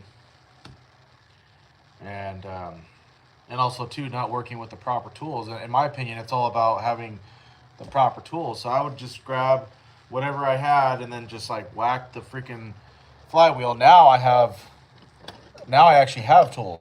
Like I have punches and I have everything else that I need, and it's just like, but shit. So now we got Joseph Erickson in the house. What up, man? Doing good. Aside from just realizing that the threads on this crankshaft are also damaged, so I can't actually finish this build right now. I'm gonna have to go figure out what thread. I mean, obviously it's gonna be metric, what pitch it is, so It's probably going to be a 1 because the bigger stuff is a 125. But either way, at work I have a thread checker that I can go look and check the threads on this, and then find a die and make new threads, and then also make sure I get the right die and make the right threads, because like there's just a few different threads out there. But other than that, I mean, it's still good because you know what, this thing is still put back together and in most of its original state, just missing a couple things now. Well, we still have to get the flywheel on it, but I won't be able to do that until I fix the threads on this crankshaft, and then basically just install the small stuff, set the gap, and then I feel like something's going on with the front here on this handle. I feel like there's just a little too much play, but who knows. But then I also have this spring here still, but to my knowledge it already has all the springs where they need to go, but maybe there's a double spring in the front handle, but that's something that I'm going to have to look into just because I can't remember. It's been so long since I've worked on a 2511 that I don't know. I mean, I know now what it's supposed to have minus why I have this at leftover, and I can't remember if it normally does have this much play. I mean, it doesn't feel odd, but I just want to just make sure, and then just install the clutch, the sprocket, the exhaust, which I'm going to be running this Egan muffler or header pipe, and then worm gear, and then the bar and chain, and then start it up and tune it and see what's going on. And then of course clutch cover that has the brake band assembly and the rewind spring, well, fan housing and all that, and then the little cover that goes over the oil pump. And then I need to order a dust cover. That's what they call it, the dust cover, the little cover that sits on top that covers the cables for the coil and the fuel lines. And that's pretty much it. But I'm back on pause. But it's still good. I mean, it's still good progress in my mind. So at this point I have to, and then I have to order some dogs for it, which I'm planning on doing, the West Coast 3-point dogs. So at this point I have to go figure out, what I need. This I think looks like I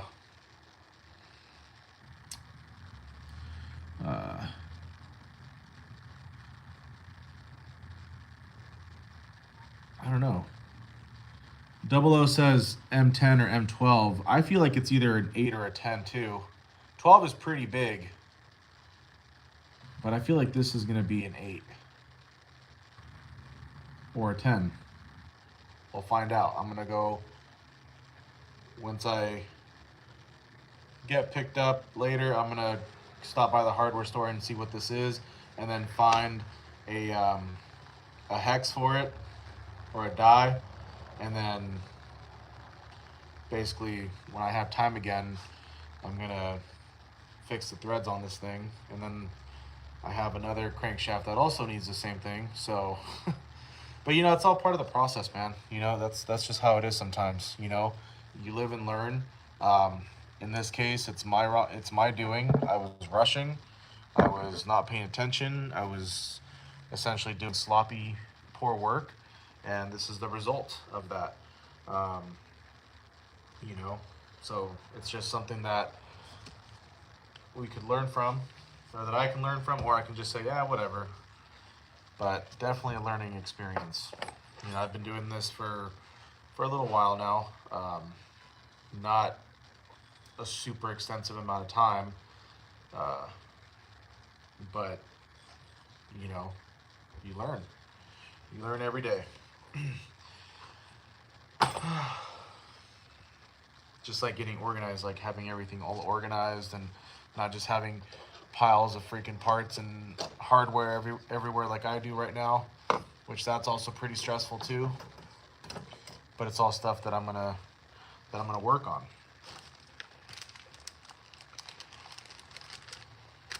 And I've actually, you know what, in all honesty, I've been having such bad luck, and it's not even bad luck, but I've been having my trouble with flywheels and crankshafts.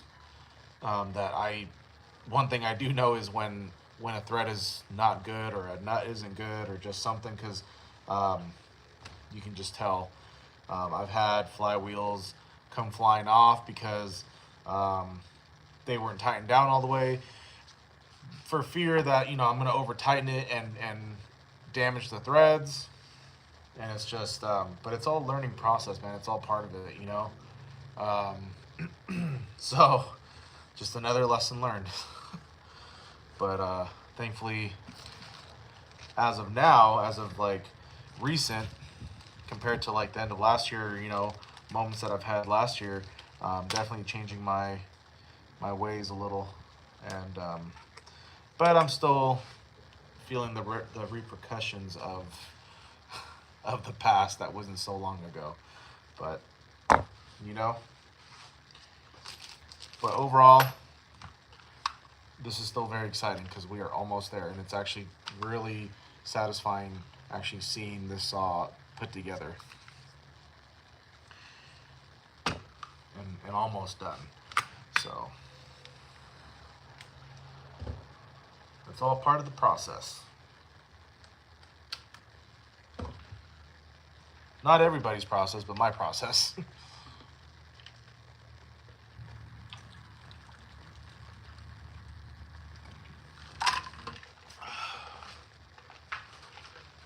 Little iced coffee here. Okay.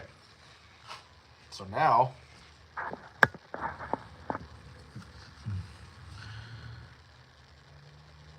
Double O says, I've sheared 2 just because I didn't have a breaker bar.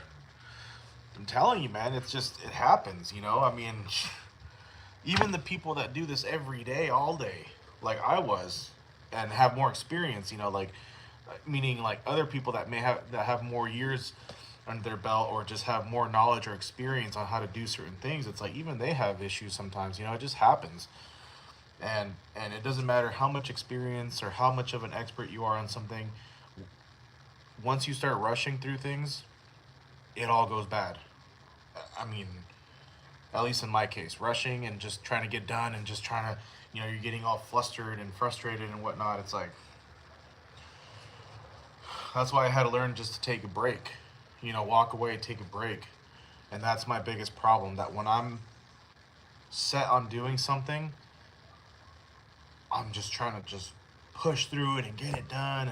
And then, you know, of course we always think, right? And I think that's like, what do they call that? Naive, you know, where you think, oh, it's gonna be quick. I'm gonna be quick and I'm gonna get this thing done right now.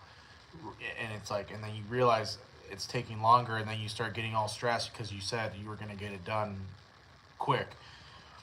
So, I mean, I'm still learning certain things, right? I'm still learning, but yeah, it doesn't matter, man. Rushing just does nothing good in any level of expertise or experience.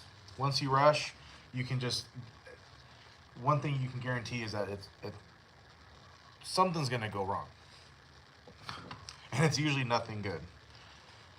But hey, here we are.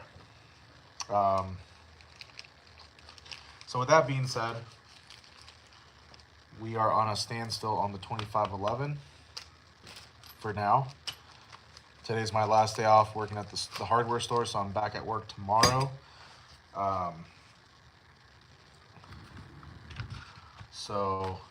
But either way, I've been having some good late nights in the shop. That's the reason why I put in the lights that I did, and because either way, I don't go to sleep anyways until usually no earlier than 11. So we'll keep working on it. Just got to figure out again the thread, or the size and the thread pitch of the threads, which we already know it's metric, and then get a die for it and clean up those threads and go from there. Which I'm kind of excited about, because it's something that I haven't ever had to do other than make new threads, like with a tap, but I've never actually cleaned up threads. So that I'm excited to learn how to do that.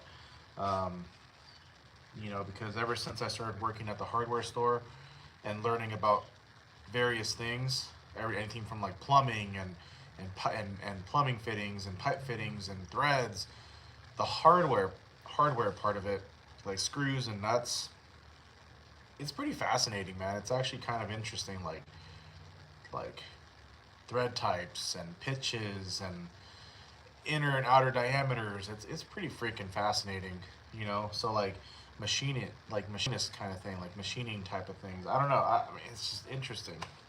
I don't know. So even though we're at a standstill here, I'm not going to be too quick to leave. I'm going to clean up my area, because that is one thing I was telling my girlfriend yesterday, is like, I am so fed up with, lately I've just been a clutter monster. Organization, what is that? It seems like parts everywhere, everything from like parts and screws, and just everything's in bags and plastic bags, instead of like, I have like no sense of like bin tagging and binning, like just, or whatever you want to call it, like a bin system. So I was telling her yesterday, I was like, I need to like really shape that up, because for one, I'm tired of always talking about it and not actually doing it. And then as far as the clutter goes, as of recently, like the last month, I mean, I've just had stuff everywhere. And before, when I was at the other shop, it doesn't matter how long of a day I had. Even if I was just ready to run out of there and just, I was done, I always made time to clean up my mess, put my tools away. If I had a bunch of parts laying around, group them up into like a more organized mess, so that way the next day I came in and I went to go work on something, I don't have to like clean up the workbench and find where my tools are. And I actually had a little bit better of a like organizing system for my parts and my screws and stuff. I was able to find stuff, and now it's just like looking for parts. I mean, like, look at yesterday. I was already building something. I was working on the 2511. Started talking about the flywheel. I'm like, oh shoot, I'm missing the flywheel nut. Where is it? I know I have it, but where is it? And then I had to waste time to look for it. And that's just like, I think, and I've said it once before, a long time ago, and I need to really start practicing that again and getting back to that, because to me, in my opinion, a good mechanic isn't just somebody that knows how to do the job, but is clean and organized. And I'm not talking about like clean clothes and clean hands. I know, I'm talking about just like a clean workspace and organized. You know where your stuff is. When you need it, you just go grab it. None of this like, oh, fuzz, where is it? That's a good mechanic. And even though you've had a long, maybe a shitty day in the shop, you take time to clean up your mess, so that way when you come back tomorrow, it's like an actual fresh start. You're not coming back and you're like, oh my God, look at all this stuff. So I really need to get back to that. So right now I'm just gonna kind of clean up a little bit and move on to the next. So, and my phone is dying, but I didn't bring my cable. But either way, I still think a lot of good progress has been made. We've been, we're back to the live streams. We've been able to do live streams, chit chat, catch up, learn some stuff. And either way, I mean, there's stuff to do now. There's been stuff to work on. I mean, I won't be back in the shop until Monday, just because I go and stay with my girlfriend during the weekend, and I usually come back on Monday.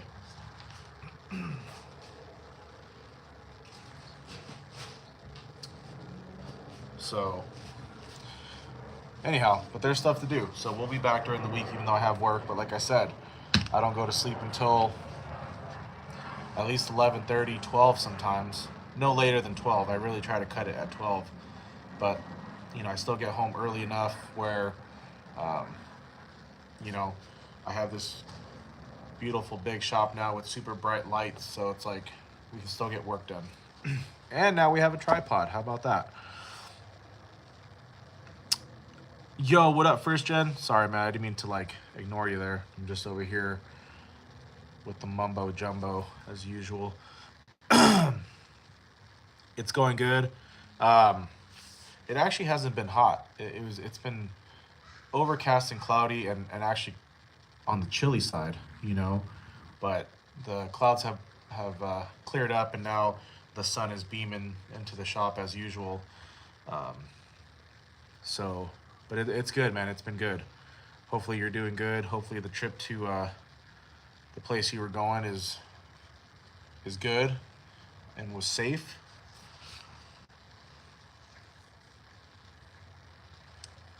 And I appreciate you taking the time for being here, even though we kind of just came to a nice little halt. But it's all good. It's all good. Still a very good day. We've been having some good days in the shop yesterday, today, prior to that. So keep it moving. Double O says, what coffee do you drink? First Gen says he drinks the Black Rifle Coffee Company. Yeah, so I do drink Black Rifle Coffee Company's Black Rifle Coffee. I like their pre-made coffee. It's 300 milligrams of caffeine plus MCT oil, which is like focus and whatnot. And then they have espresso, ready to drink coffees with like cream and stuff that have a little less caffeine. I think they're like 200 milligram. But recently though, I've been just trying to save a dollar wherever I can, because I realized that I was spending way too much money on stuff that I can just go buy at the grocery store and save a little more money. So essentially, you know, I'd buy 2 Black Rifles a day plus a gallon of water plus, you know, maybe like a protein bar or like, you know, a little breakfast sandwich from the gas station. I would spend $15 about every day, sometimes twice a day. I'd go back, you know, after work and go grab a drink or some chips. Come to find out that I was spending at least $400 a month, if not more,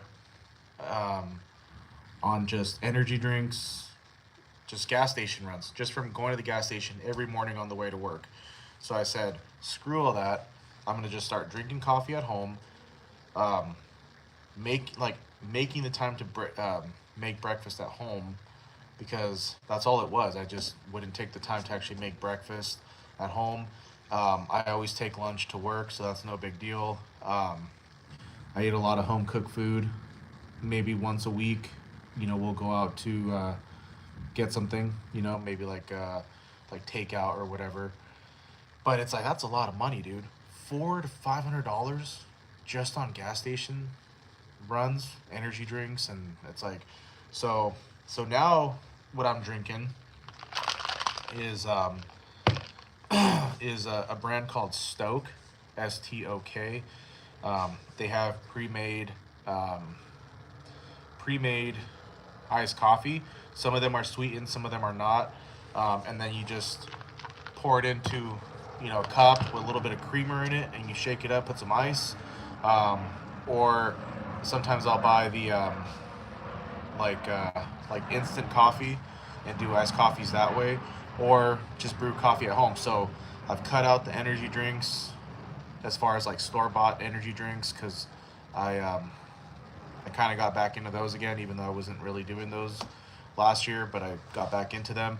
So now everything that I'm doing is from the grocery store, made at home. Um, Gotta save money, man, especially because now, um, you know, touching on Double O's comment there, I'm saving up for a car now. Um, I'm finally in the process of getting my license back. Um, and just real quick, for those of you that don't know, I haven't been mobile for quite some time, um, for DUI related. Um, and I just got comfortable, doing Ubers everywhere and, having people take me places. But you know what, man? It's like enough is enough. It's time to move forward and become more efficient. And nothing beats having a car. You don't have to depend on someone to pick you up and uh, spend money on an Uber. So that's another reason why I'm like, I need to stop wasting that or spending that much money on just freaking drinks and snacks when I can just go to the grocery store, still spend money, but it's like it stretches longer, you know. Oh, and then I would buy a gallon of water every day. Don't buy gallons of water anymore. I bought a little half-gallon water jug. Nothing too crazy. I was gonna buy a Yeti, but it's like, why am I gonna spend $100 on a Yeti when the whole sole purpose is just to stop going to the gas station? So I bought a little $13 Igloo water jug from work with my discount. Fill that up every day from home with some ice, and now I'm saving like $3 there.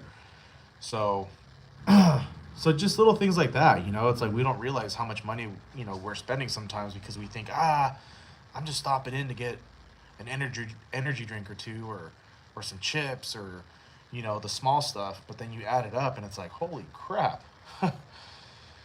So um but yes, I was drinking I do like Black Rifle coffee company's coffee. That's like a tongue twister.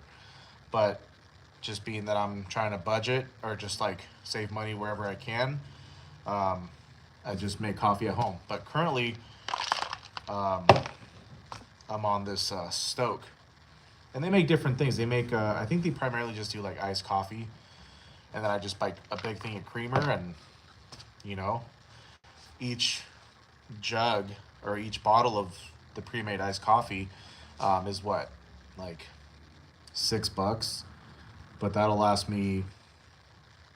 Well, this one, it didn't last me very long because I was just like pounding it. But if I were to just brew coffee at home, that'd last me a while, and it's way more cost effective. So, so yeah, just things like that. And also too, it's like I want to, work on projects, and I want to, maybe buy a tripod stand, or, maybe I want to, take my girl out for food or something, and or just do like little fun extra stuff. Can't be doing that if I'm spending $400 to $500 a month just on freaking at the gas station for snacks. Like that's crazy. And now too, it's like you know, now I can actually start saving for a car because I'm in the process to get my license back and reinstated, and you know, um, so it's like it's not a hard, it's not a really crazy um, what is it called, like sacrificed for some badass shit, for like to like move up in the world, I guess.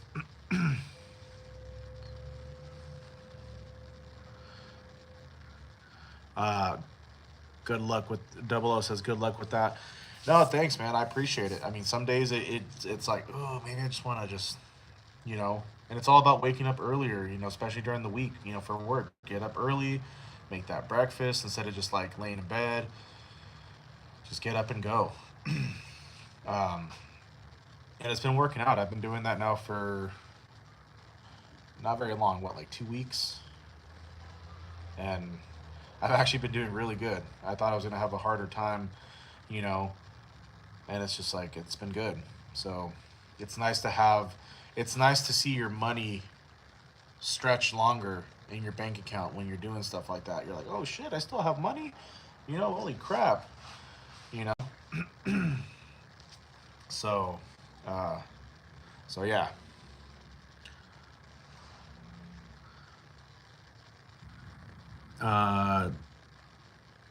Black Merlin 666, welcome. Says license for $50.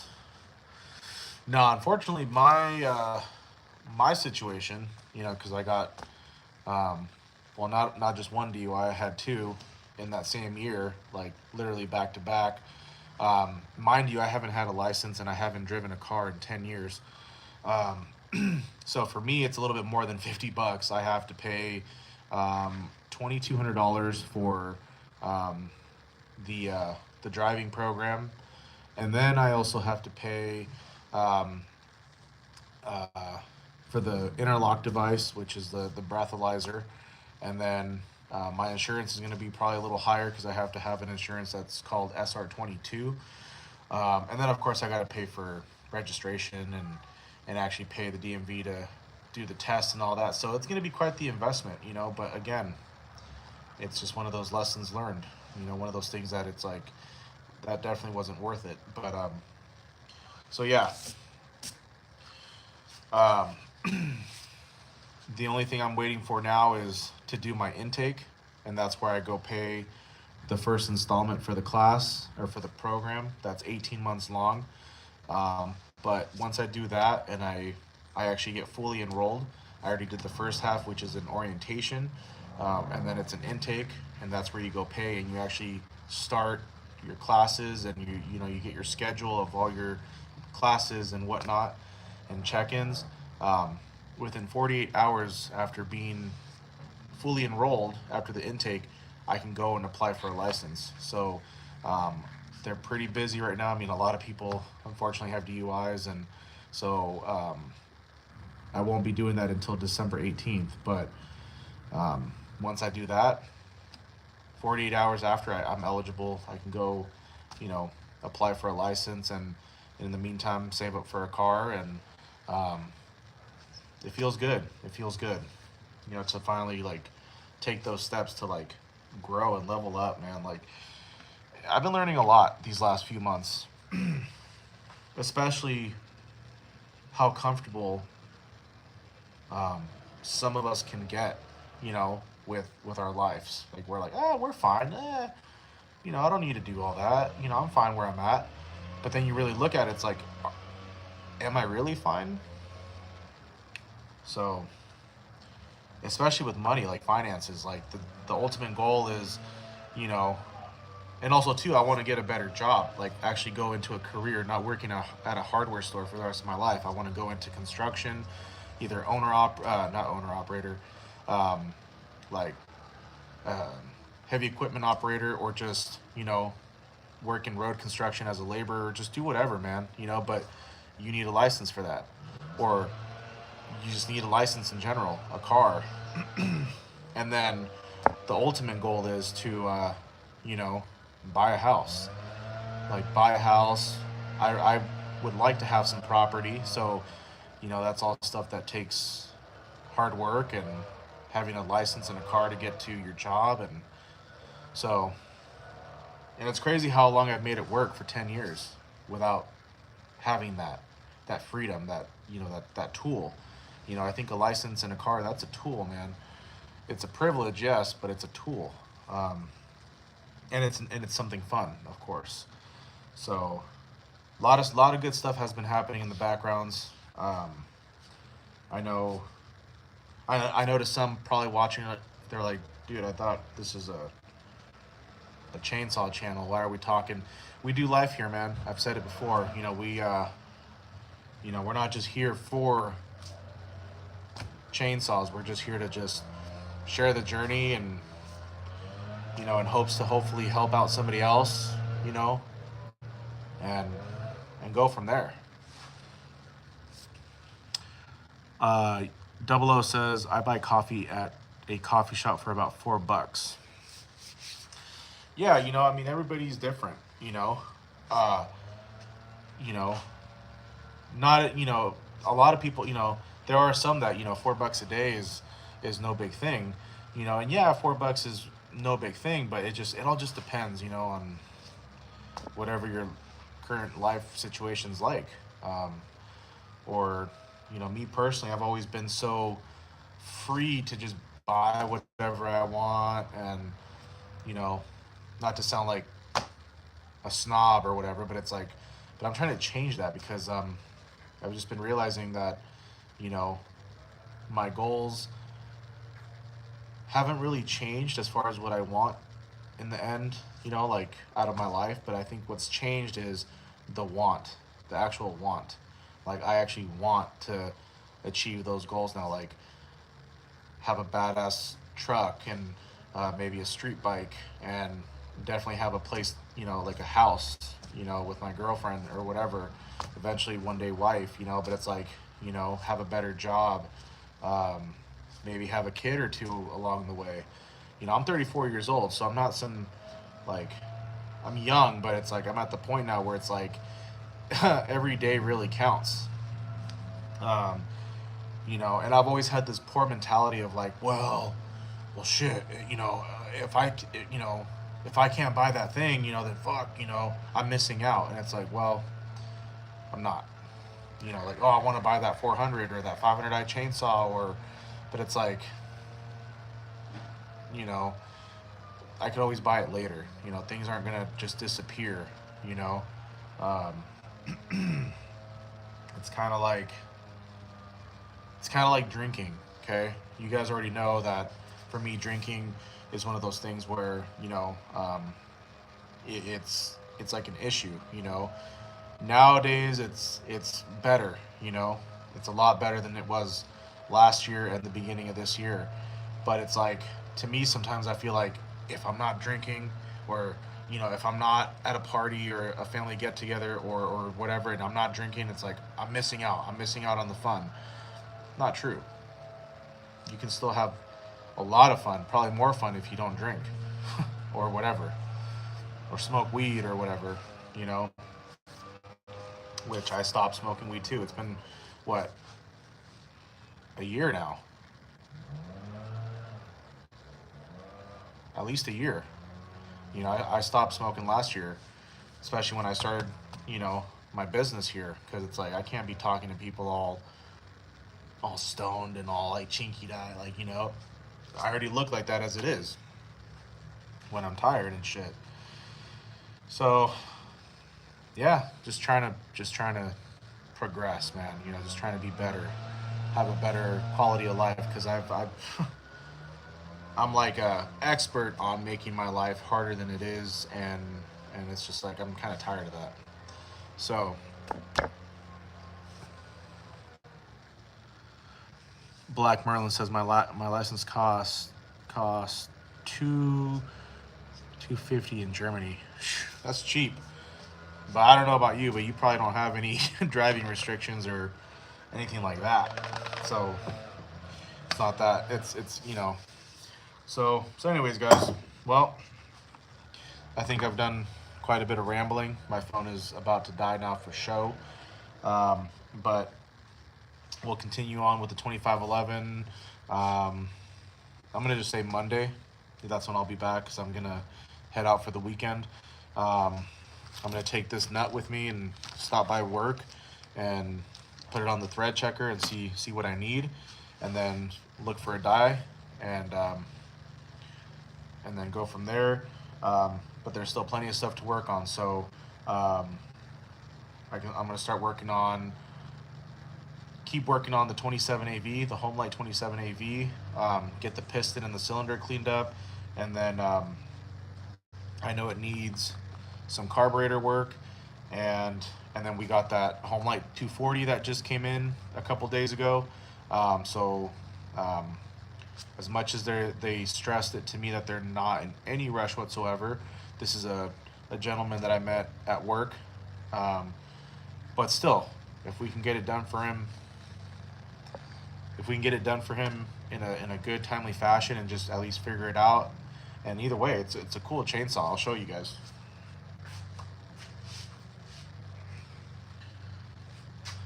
So this chainsaw came out somewhere around, I mean, this one's a lot earlier than the 27AV because this is all magnesium. It's all metal. I think they use magnesium. Some of it's plastic, but I think this one came out in like the 70s, and so either way, I'm not really sure. But both the home lights that I have are pretty old. I've never messed with home lights before until now, so. And since we're here real quick, I still have a few bars of battery life. Let's see. We got King and Ice. Does the piston get work to it too? Some people do piston work to it, as far as like cutting it up or what. I mean, I guess porting it or or whatever. But I don't do all that. I just if I can, I just clean up any scoring or aluminum transfer marks, things like that. But I don't go as far as like messing with the skirts or nothing like that, just because I'm not that I'm not that experienced. But yeah, some people do.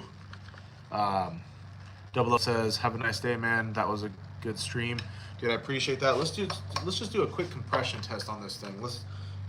We'll check this out. So, Home Light 240, really cool chainsaw, really good condition.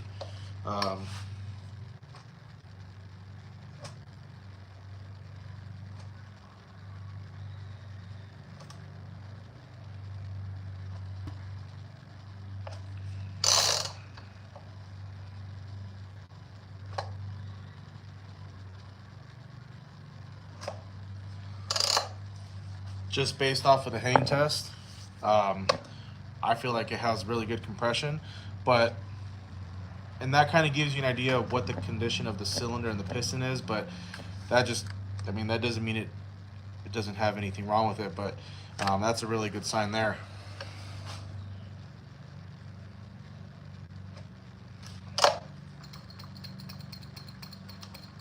So he said he hasn't been able to get it to start, but it might just need some carburetor work, or maybe the gas he was using wasn't good, or just maybe he, I don't know. Let's give it a shot, actually. Let's just see, man. Let's put some gas in it real quick. He's like, well, the gas is pretty good, I think. I mean, he's like, I've had it for a little while. And when people say that, like a little while, it's like, wow, what is a little while?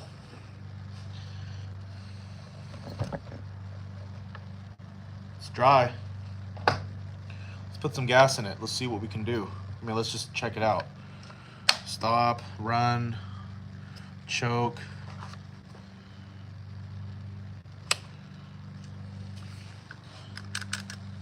Let's just see. I don't know. Let's see if it even turns over. We're already here. We are already here. And I got 8% left on the battery. Let me just purge this tank a little bit here. It's like, so in here, fully sealed, VP 50-1. So the gas is definitely still good. Either way, I hadn't bought it that long ago. The fuel.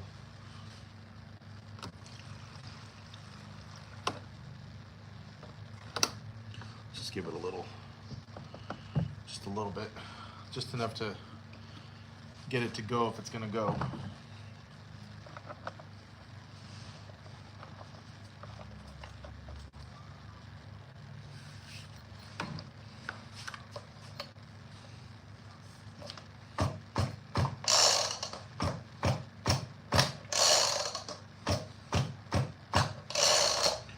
Plenty of compression.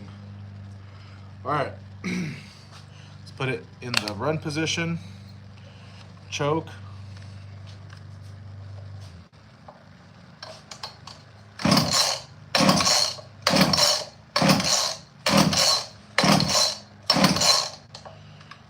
feel like it, no.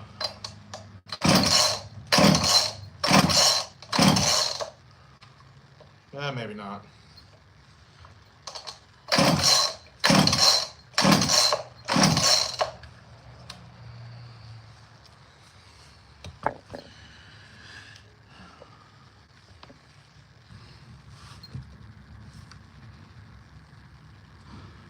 Well, the carburetor is right there. It's right at the top. No weird limiter caps. But either way, I just wanted to see what this thing would do. Of course, I'm going to keep pulling on it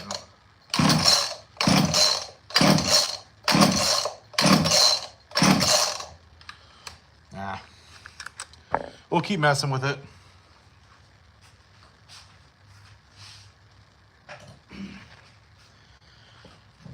But basically, if it doesn't have any scoring, if it has spark, good chance it's just going to be a carburetor issue.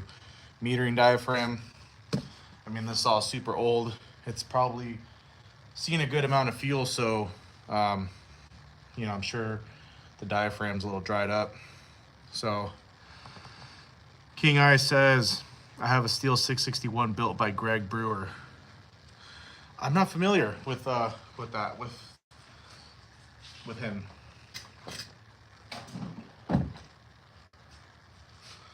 But either way, 661, badass saw, man. That's another project. I just need to get a piston for it. I bought it off Marketplace. They had it for sale for $9.75. I knew right then that I was gonna buy it, just because for me, that's, no pun intended, that's kind of a steal for me, and it looked in really good condition. And sure enough, I saw it in person. Really nice. Not almost new, but they hadn't used it much. Come to find out, it was all scored up, no compression, no nothing. So then I ended up getting it for $800, and then took it back home at the other shop that I was working at. Popped off the cylinder, was able to clean up the cylinder sleeve. The piston was too far gone, so I just have to get a piston for that, get a muffler for it, and I haven't actually cleaned it, but it looks clean. I put the West Coast clutch cover, I put some stuff on it. I'll bring it out one day, but yeah, and it's an M-tronic, so badass saw. Greg Brewer, I'm gonna have to check him out because I don't really know who that is. 00 says it's almost always the carburetor. Like when I was working in the shop, it's like 7 out of 10 of all repairs. That's for sure. That's true. Very, very true. Alrighty, y'all. I'm gonna head out now for sure. We'll be back on Monday, and I'm gonna put this phone to charge. And I appreciate everybody who's been watching, whether you've been watching this whole time or you've been in and out. Appreciate you all as always. Hopefully we'll see each other on Monday, and yeah, have a good weekend. Be safe, and doesn't matter what you're into, what you like. We got to keep it going, man. Got to keep the hustle going. Gotta, I don't mean to be too like cringe or anything like that, but we got to keep the hustle going. We got to keep our head up high, and when we get knocked down, we just got to get back up. Whether it takes us a little bit to get back up, as long as we get back up, that's all that matters. And do our best not to get discouraged. I still struggle with that, but life is good. Life is good all the time.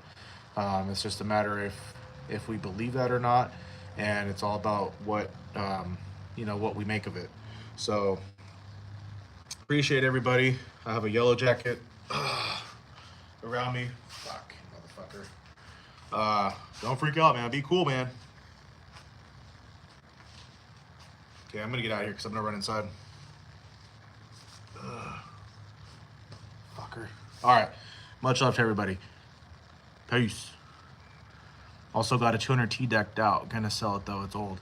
Nah, man. Keep that 200T. I mean, unless you want to sell it, but I have a 200T also, and I don't plan on selling that anytime soon. I would keep it if I were you, but that's just me. But anyways, guys, see you next time. Lates.